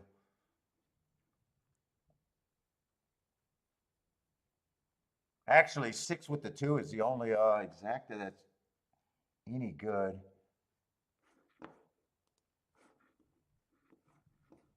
Let's see, 5 is scratched. I didn't even get these scratches.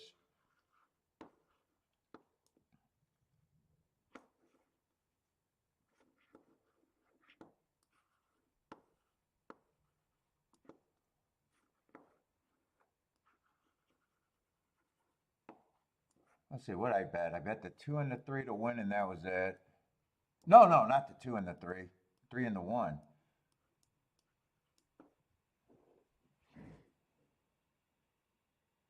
The 1 went from 10 to 1 to 5 to 1.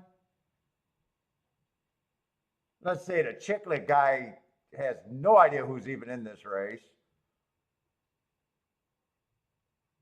Chiclets are all wrong. Well, I got first run over to 6. 6 is flying, but man, why is he coming so far back? Give me this 3. Ah, 3 went down to 3-1. It's not even that good of a bet. I gotta go pee.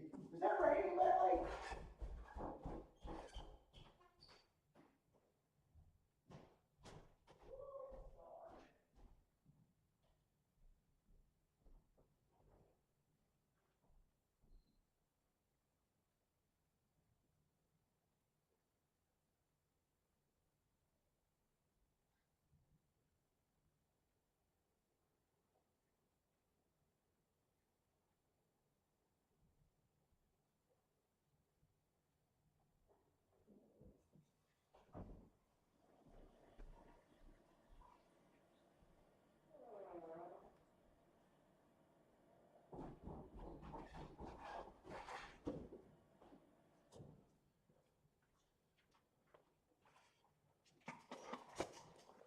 Oh, am I gonna get home with the 3? I'm just upset that the 3 went from 5-1 to 3-1. And 1 went from 5-1 to, or 9-1 to 5-1. Kind of lost value on both of those bets. Eh.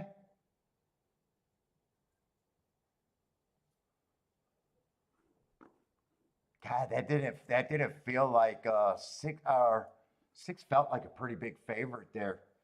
That didn't feel like that should have happened. That did not feel like that would have happened there.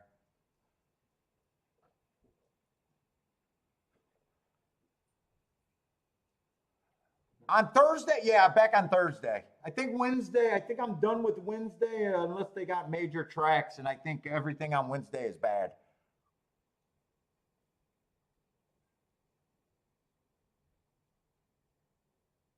I'm glad I didn't play the exactas there because I wouldn't have had the 7.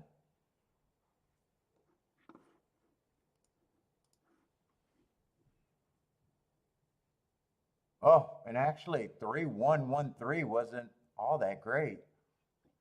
3-1 went down to 18-1.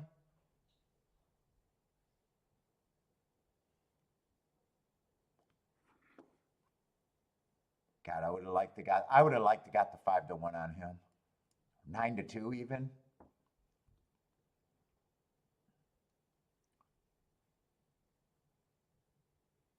Oh, 7. I scratched the wrong horse. I scratched the 7. Who was scratch? Oh, the 8 and the 9. I scratched the wrong horse. That wouldn't have made a difference though. I didn't even have time to look at exactas. That's why I didn't even do the 3-1.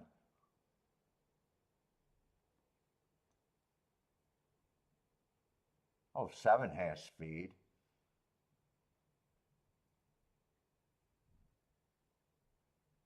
Man, I love that when 6 was that far off the pace.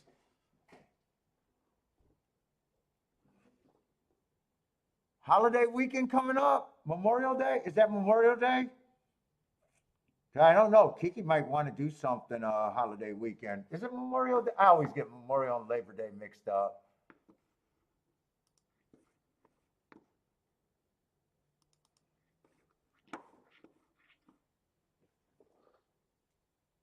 She was talking about doing something that weekend. I don't know.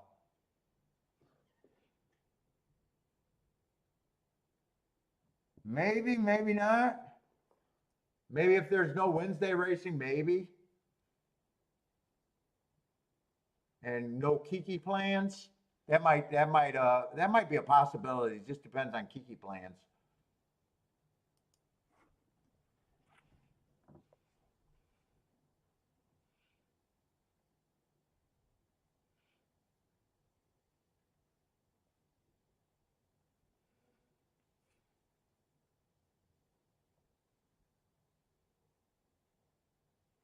Let's see, Tim like that 7?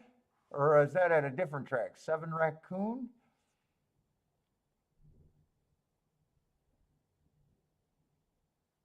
Yeah, I would have never, if I knew I was getting 3-1, I would have never Dutched. I wouldn't have Dutched a 3-1 and a 5-1. I thought I was getting five, or yeah, I thought I was getting 5 and 10-1.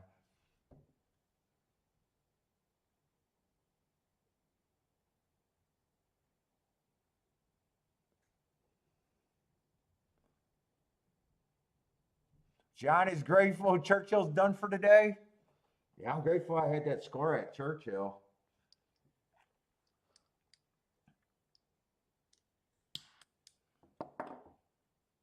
It'll be a nice lazy Sunday though.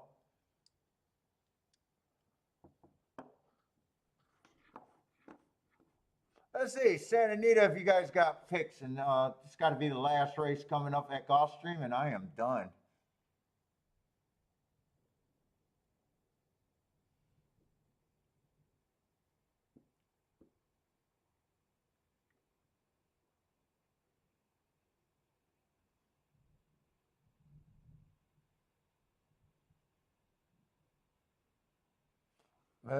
Gizmo saying like in that race. Oh yeah, got to be willing to lose on some things.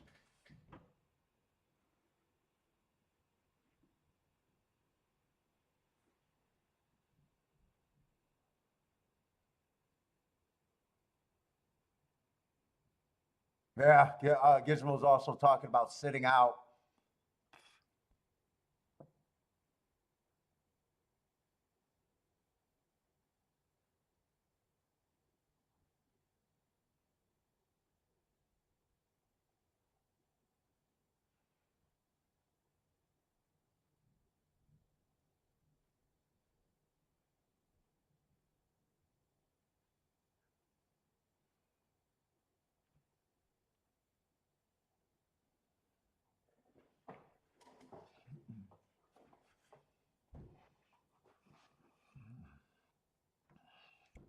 Let's see, Elaine likes the 4 at Santa Anita.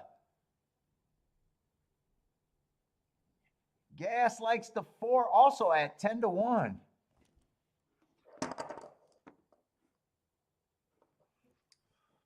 Let's see, 3 got the lead. That looks like carpet out there. They're on the turf stuff.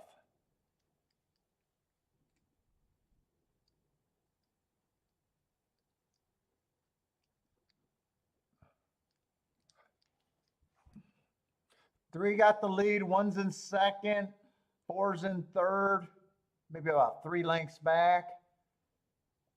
7's the only thing that lost contact with the field that's maybe about 6 or 7 lengths back right now.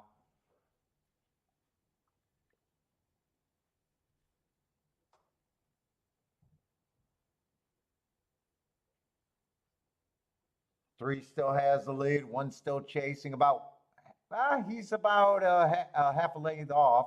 4's in a good spot if he's good enough. So is the 6.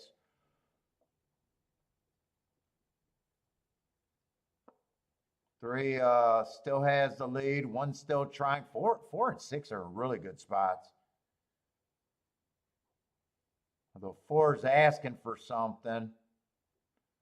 I'm not sure I like completely what I see there. Nah, I don't like what I see at all. 1 and 3 are still dueling. Looks like 1 is, well, 3 still has the lead. 1's still trying. I thought 1 had him, but 3 fought back. 3-1. I can't tell who got third.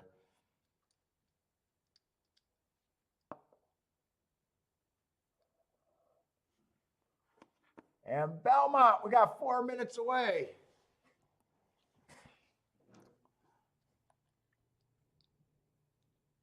Chalk at Santa Anita. Look at everyone complains racing. In this channel, in this chat room, we're going to complain about favorites winning all day long. K-Phil is status quo. Chalk at Santa Anita, big surprise, Chalk Fest. I think I seen Gulfstream chalky as fuck today already. They'll tell you what kind of tickets the public is looking for, or players are looking for.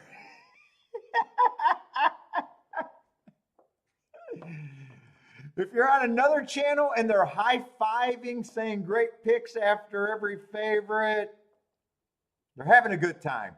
It might not be the best horse racing channels out there. They're having a good time.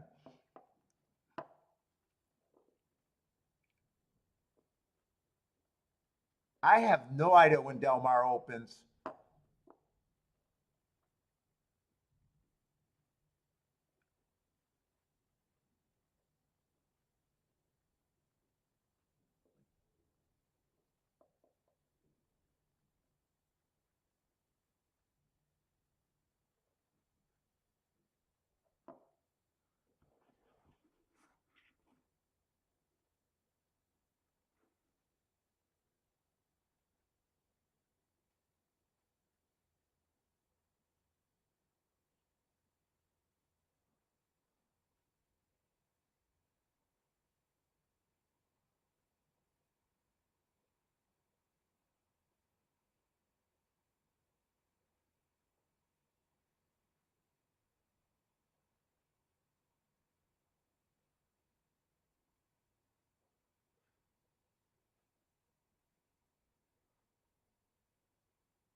I'm looking at all the comments and learn some cigar stuff.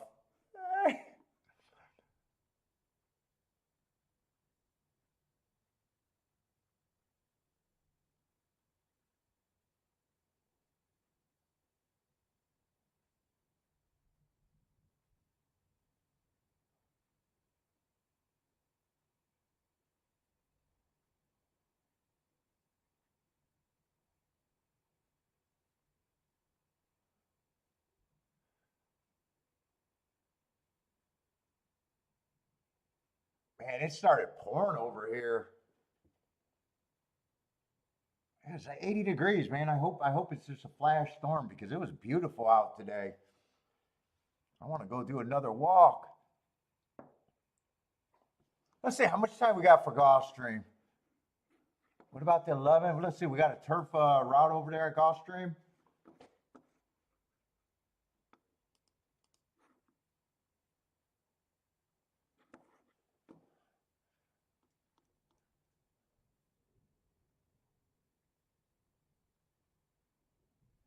Yep, last race.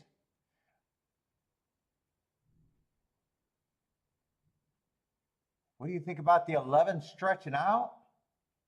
What is he stretching out to? Am I in the right race?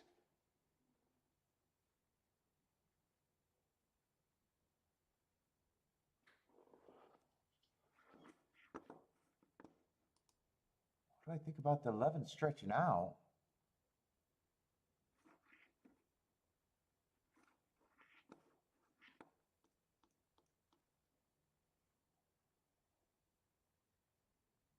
Is that who you're talking about? I don't consider him stretching out. I don't have a difference between a mile and mile 7. Actually, this is a shorter race.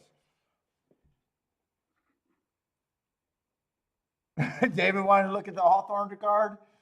I am done. I am done.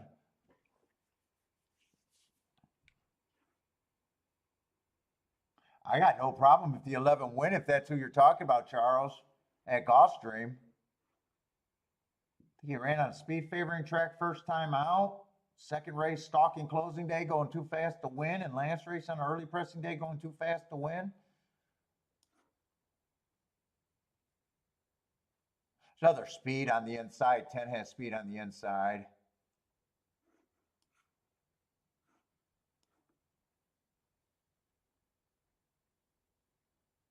You got the 6 being a sprinter stretching out.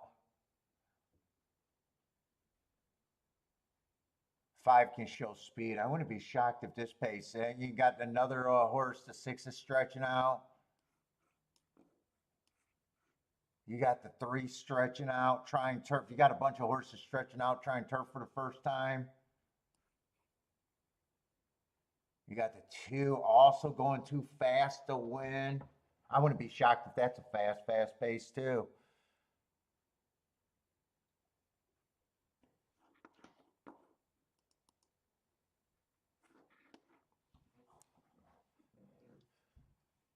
Let's see. Belmont's loading in the gate. If you got picks at Belmont, throw them up. K-Phil, 7-8 exacta.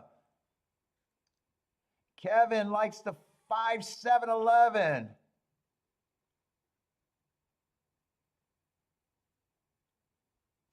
Oh, you think it's different just because he hasn't stretched out on the turf? Those were poly? Maybe that's what you think. I don't worry about the surface change. Every horse can go the distance. It's just how fast. I mean, he got my best marks. I just think there could be a ton of speed here. And then it's just trying to figure out your opinion on him. Is he if you're getting overpaid like always? I think he's a horse that I think is a contender, but at the same time, the weakness is 10's going to break.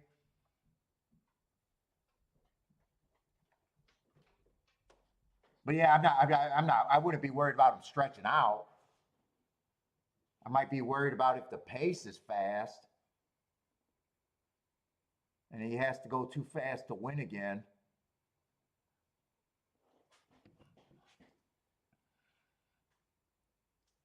But it sounds like you like to see your horses that do something already on the surface.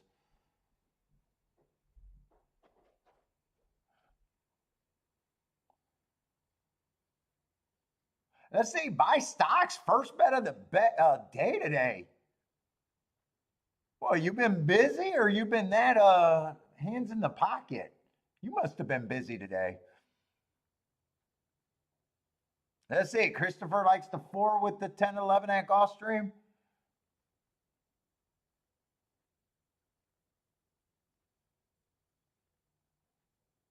Let's see, Aqueduct 3 is getting the lead right now. 3 looks like a winner. Looks like it's going to be 3-8-6.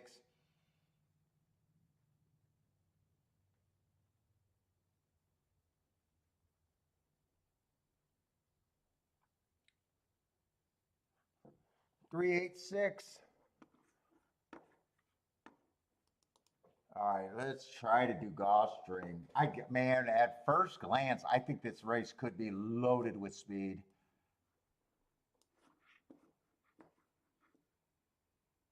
Who benefits in that scenario? 8 would benefit in that scenario. 7 off of the only race he ran would benefit, but really you don't know if that's his running style or not after one race. 6, I'm not sure what I think about because he was a closer sprinting, but I wouldn't be shocked if he's closer to the pace routing.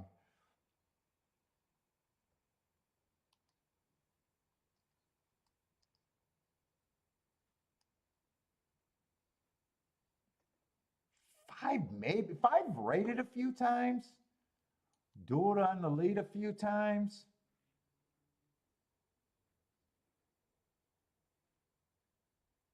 Five's tricky. You gotta guess which running style he's gonna use.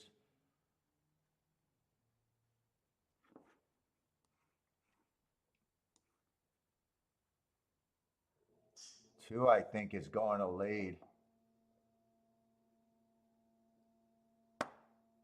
And 1's tricky because 1's another closing sprinter, but they can be way closer to the pace on a race like this. I got a feeling I'm not going to like this race for myself. I got a feeling I'm not going to like this race. Try to do a betting board. Let's see, 9's the favorite. Lukewarm favorite. I can see why lukewarm favorites are here. I got a feeling this is going to be a competitive race already. And 9 being a first-time starter, I never liked them as a favorite.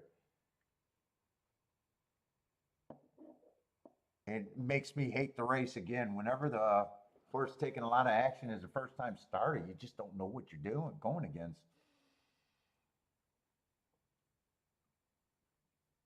Let's see, that puts 7 and 11 as second choice. I already know 11 does not look bad. It's just, is he going to be hurt being a front runner with a lot of other speed? He has my best marks.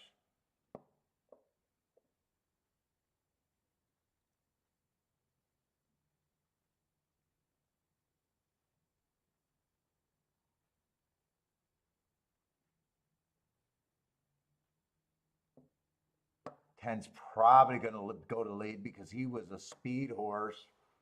He was pretty close to the pace sprinting, and there's only 2 routes he was on the lead both times.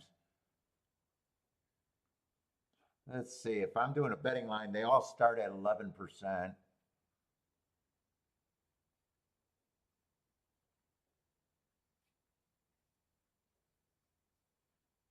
I'm going to make my betting line like I'm a little hard on front speed, I think.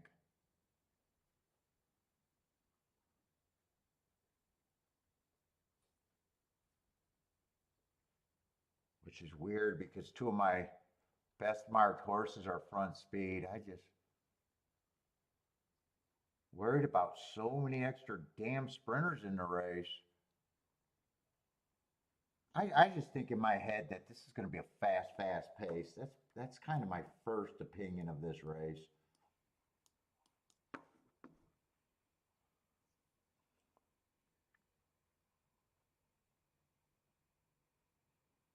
Let's see, if they all start at 11%,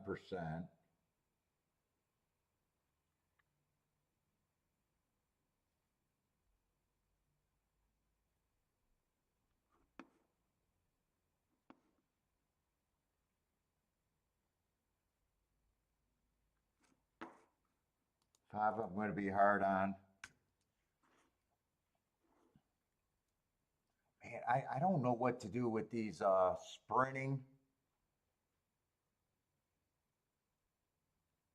Well, let's see. Even if one of these sprinting closers, like the three, closes and get the perfect setup, he would have to run his best race ever to even be competitive.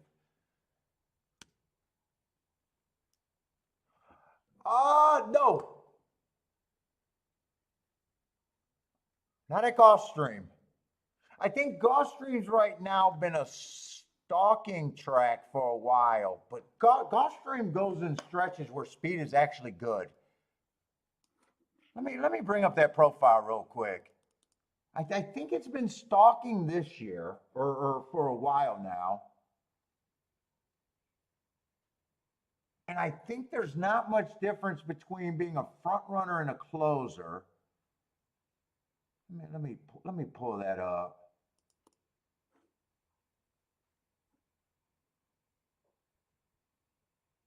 So right now I do got it at 23%, and I'm right. There's not much difference between being a front runner and a closer. So stalkers are winning 55% of the time, and then there's a mix the other two times. I always like it when I think it's speed and stalkers or stalkers and closers. This is actually the profile that I hate the fucking most, just a stalker dominant track.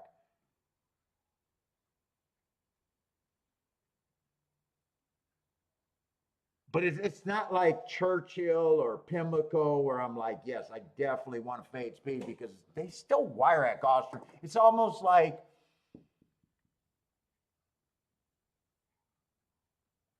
I got to really look at the pace projection or if the price is good enough or both with Gulfstream. It's not like I'm still a little more open for speed at Gulfstream on the turf.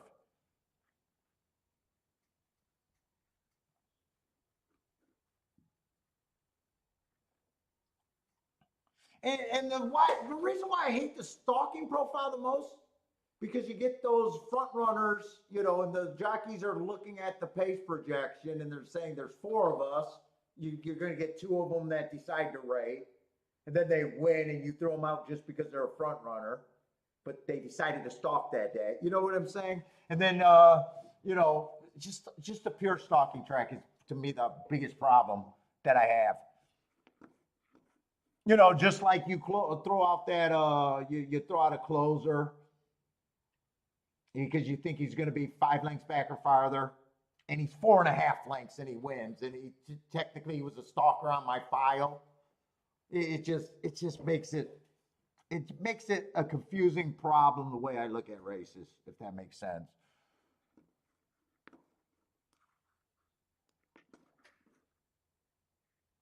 So right now, I'm not liking the Tapeta routes and the turf sprints.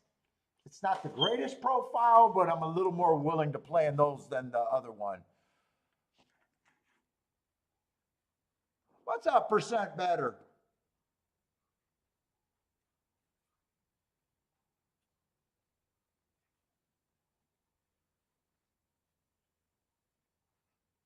Yeah, so what was I on? I said the three would still have to run the race of his life. Oh, I'm at 0 minutes. I already know that I'm not betting this.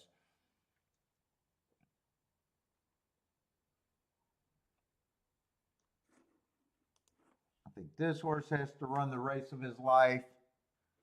I still think two would be an overlay if he can survive, but I still gotta punish him.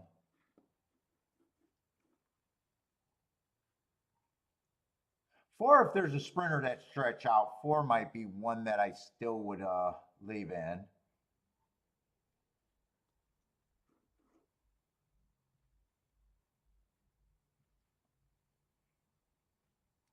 6 might be around that 10%. 7, I think gets points, and I think 8 gets points. I think 7 and 8. 9's just a horse. 9's the first time starter that's taking action. I have no idea what he is, but you guys know that I need a big price on first time starters. So if 9 beats me, it's almost like I want to be right about second and third place. If 9 wins, it's almost.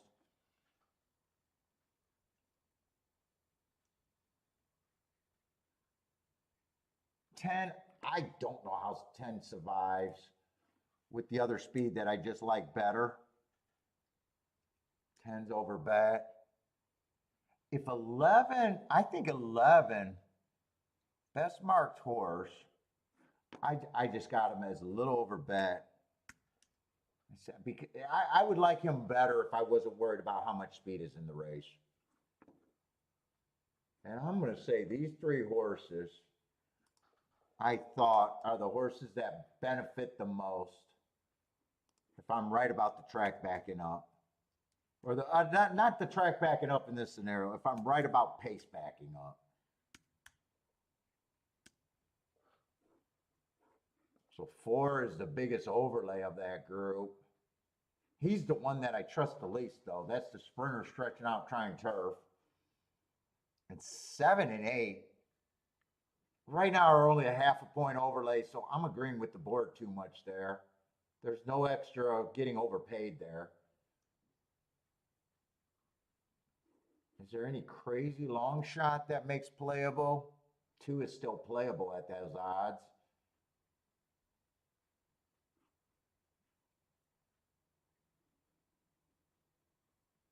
Six is kind of, but I think that's just like the 4 where he's a sprinter stretching out, if I remember the 6.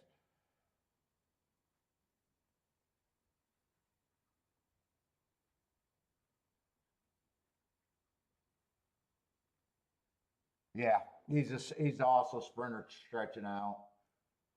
I got no bet here though. I was pretty sure I wasn't going to be able to.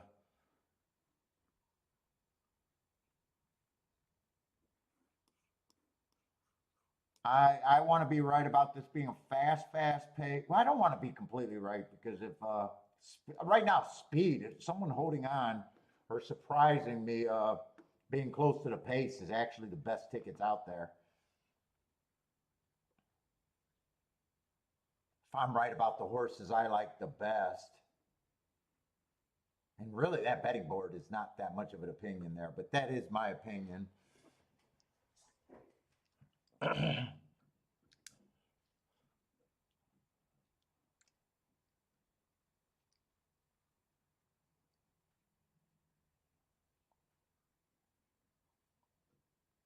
What's going on? I thought they were loading. Did they back out or something?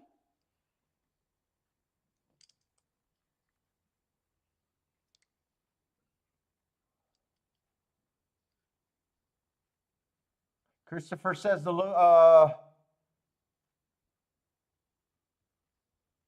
6 looks good here at Gulfstream.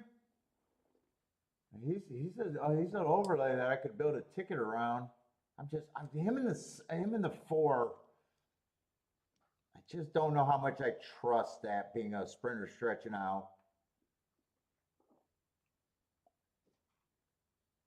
Christopher, ice gold on the 4-6. Oh, the 3 got loose? Yeah, 3. If he gets scratched, that only gives me 2 points. That's not going to change opinions anywhere.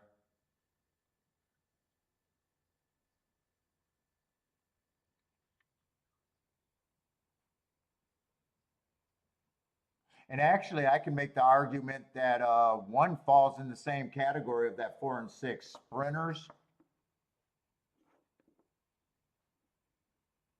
That's been closing. If they like the surface and the stretch out, you know what? 3 got scratched. I got to sign those 2 points somewhere. I'm going to sign them saying that I see a possibility of the 1 doing a little something. Not quite buying into it, but I could see that possibility.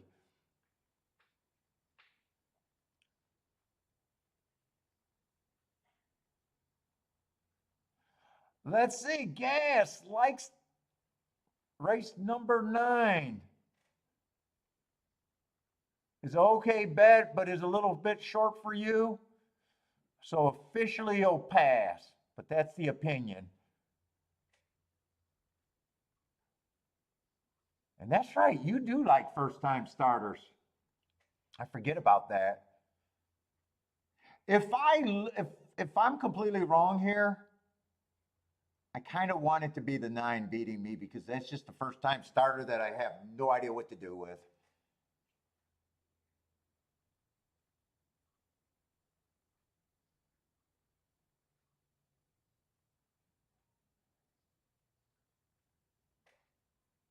Let's see, and 2 stop being an overlay. I might have adjusted that number to a 2, but I'm not interested in betting the race. I don't know what I would take apart for the 2. 2 is the other best marked horse that ran against the bias. I just think there's so much speed in this race.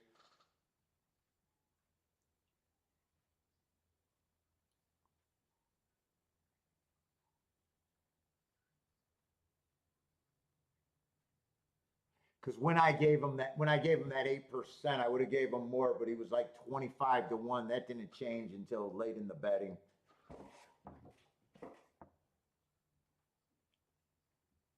Oh, you like those horses dancing on their toes?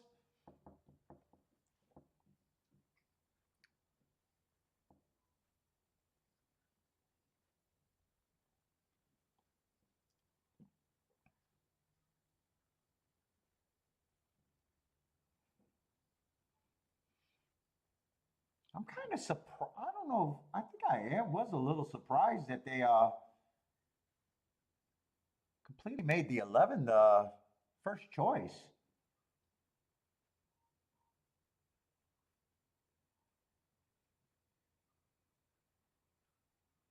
Take it easy, Gordon.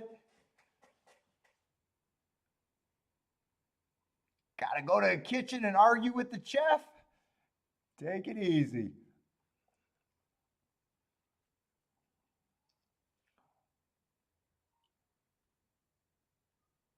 Let's see. We got a little delay here. Looks like it's getting ready to rain over there, huh? It looks like the sun's back out here if I can see through that shade. Let's see. Kevin already knows I'm all over the place here. I'm not sure if that sounds good. I'm all over the place. Whenever I say that, I'm bad. Not betting a ton.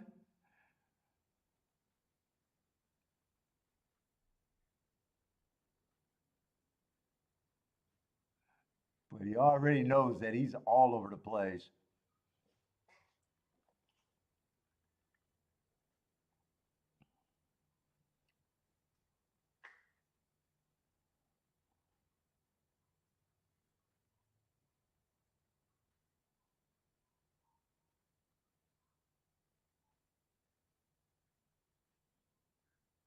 Let's see. They are off and running. Let's see if we get a fast pace and who's leading. 11's going to try to rate. I thought 11. I even said 11 could possibly rate for some reason. I thought 10 had to get the lead. 4 is surprising me going to the lead. 2's not. 2's going to press this pace. Let's see if this is fast. If it's 23 and 3. We'll see what that second call. If it's anywhere in the 46, I'll say it's a fast pace again. 23 and 3.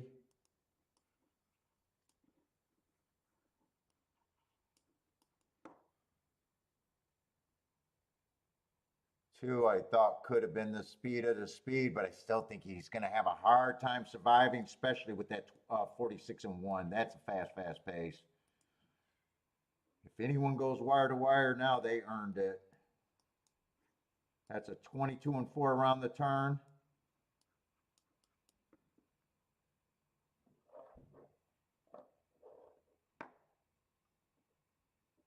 Eight, they can't keep you. 8 just blew the turn. Here comes the 9.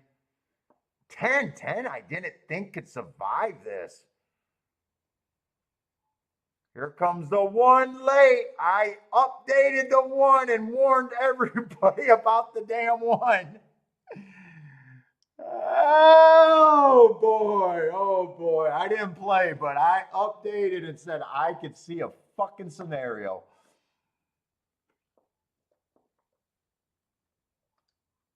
Kevin's booming on that. Nicely done. Nicely done. I said he was the same as the other two sprinters stretching out. Long shot, Louis Kabooming. Elaine had the one to win. Nicely done.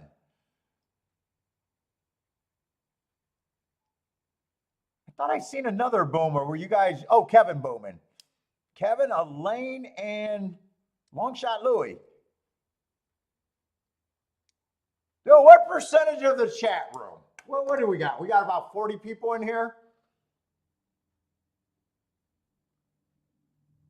That's a pretty solid fucking chat room representing right about there.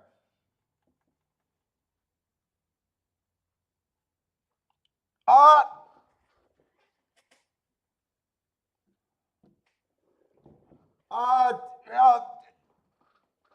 thought the pace was fast.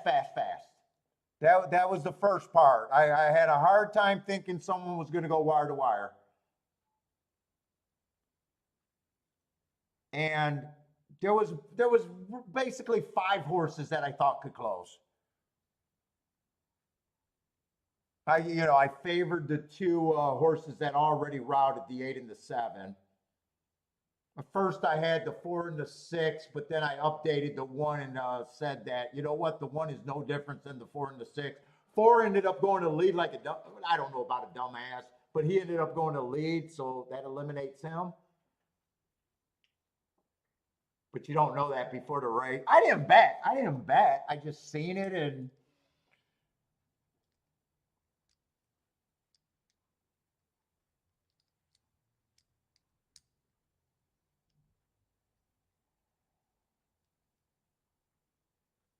I love the call. I love that I said that, because otherwise I would have been like, I was thinking it, but I didn't say it. Charles, did you hit that?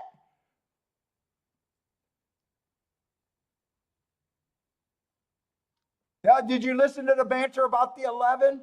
I thought 11 could write, but I still thought the horse that was the hardest one there for me was the fucking 10.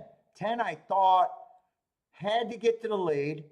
He didn't have to get to the lead. He ended up rating there. He broke good and pulled back. And I didn't think that he could do that. And I thought that there was no way he could survive. He almost won the race. So my opinion on the 10 was the worst out of the group.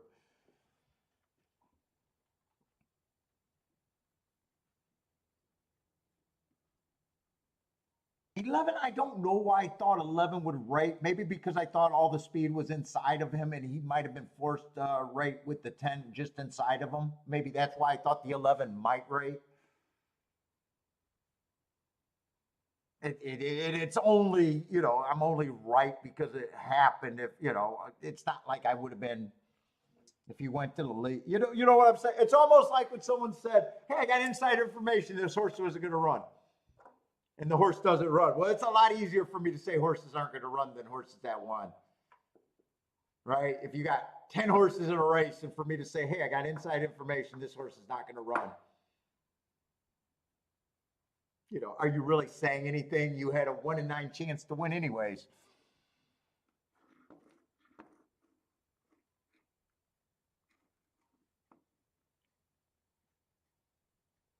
All right, everybody, that is it for me. I won't be back till probably Thursday. But everyone, good luck over the next few days if you guys are still playing. Hope to see everyone next week.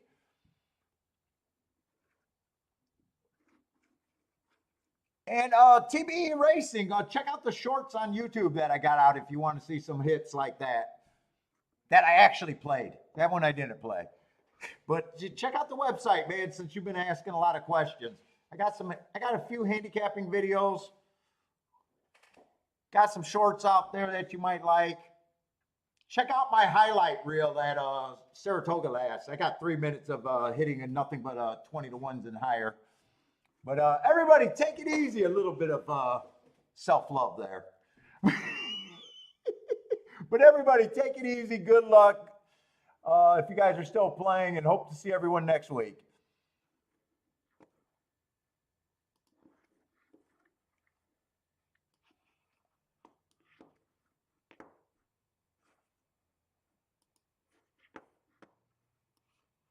And I want my Bentley boy.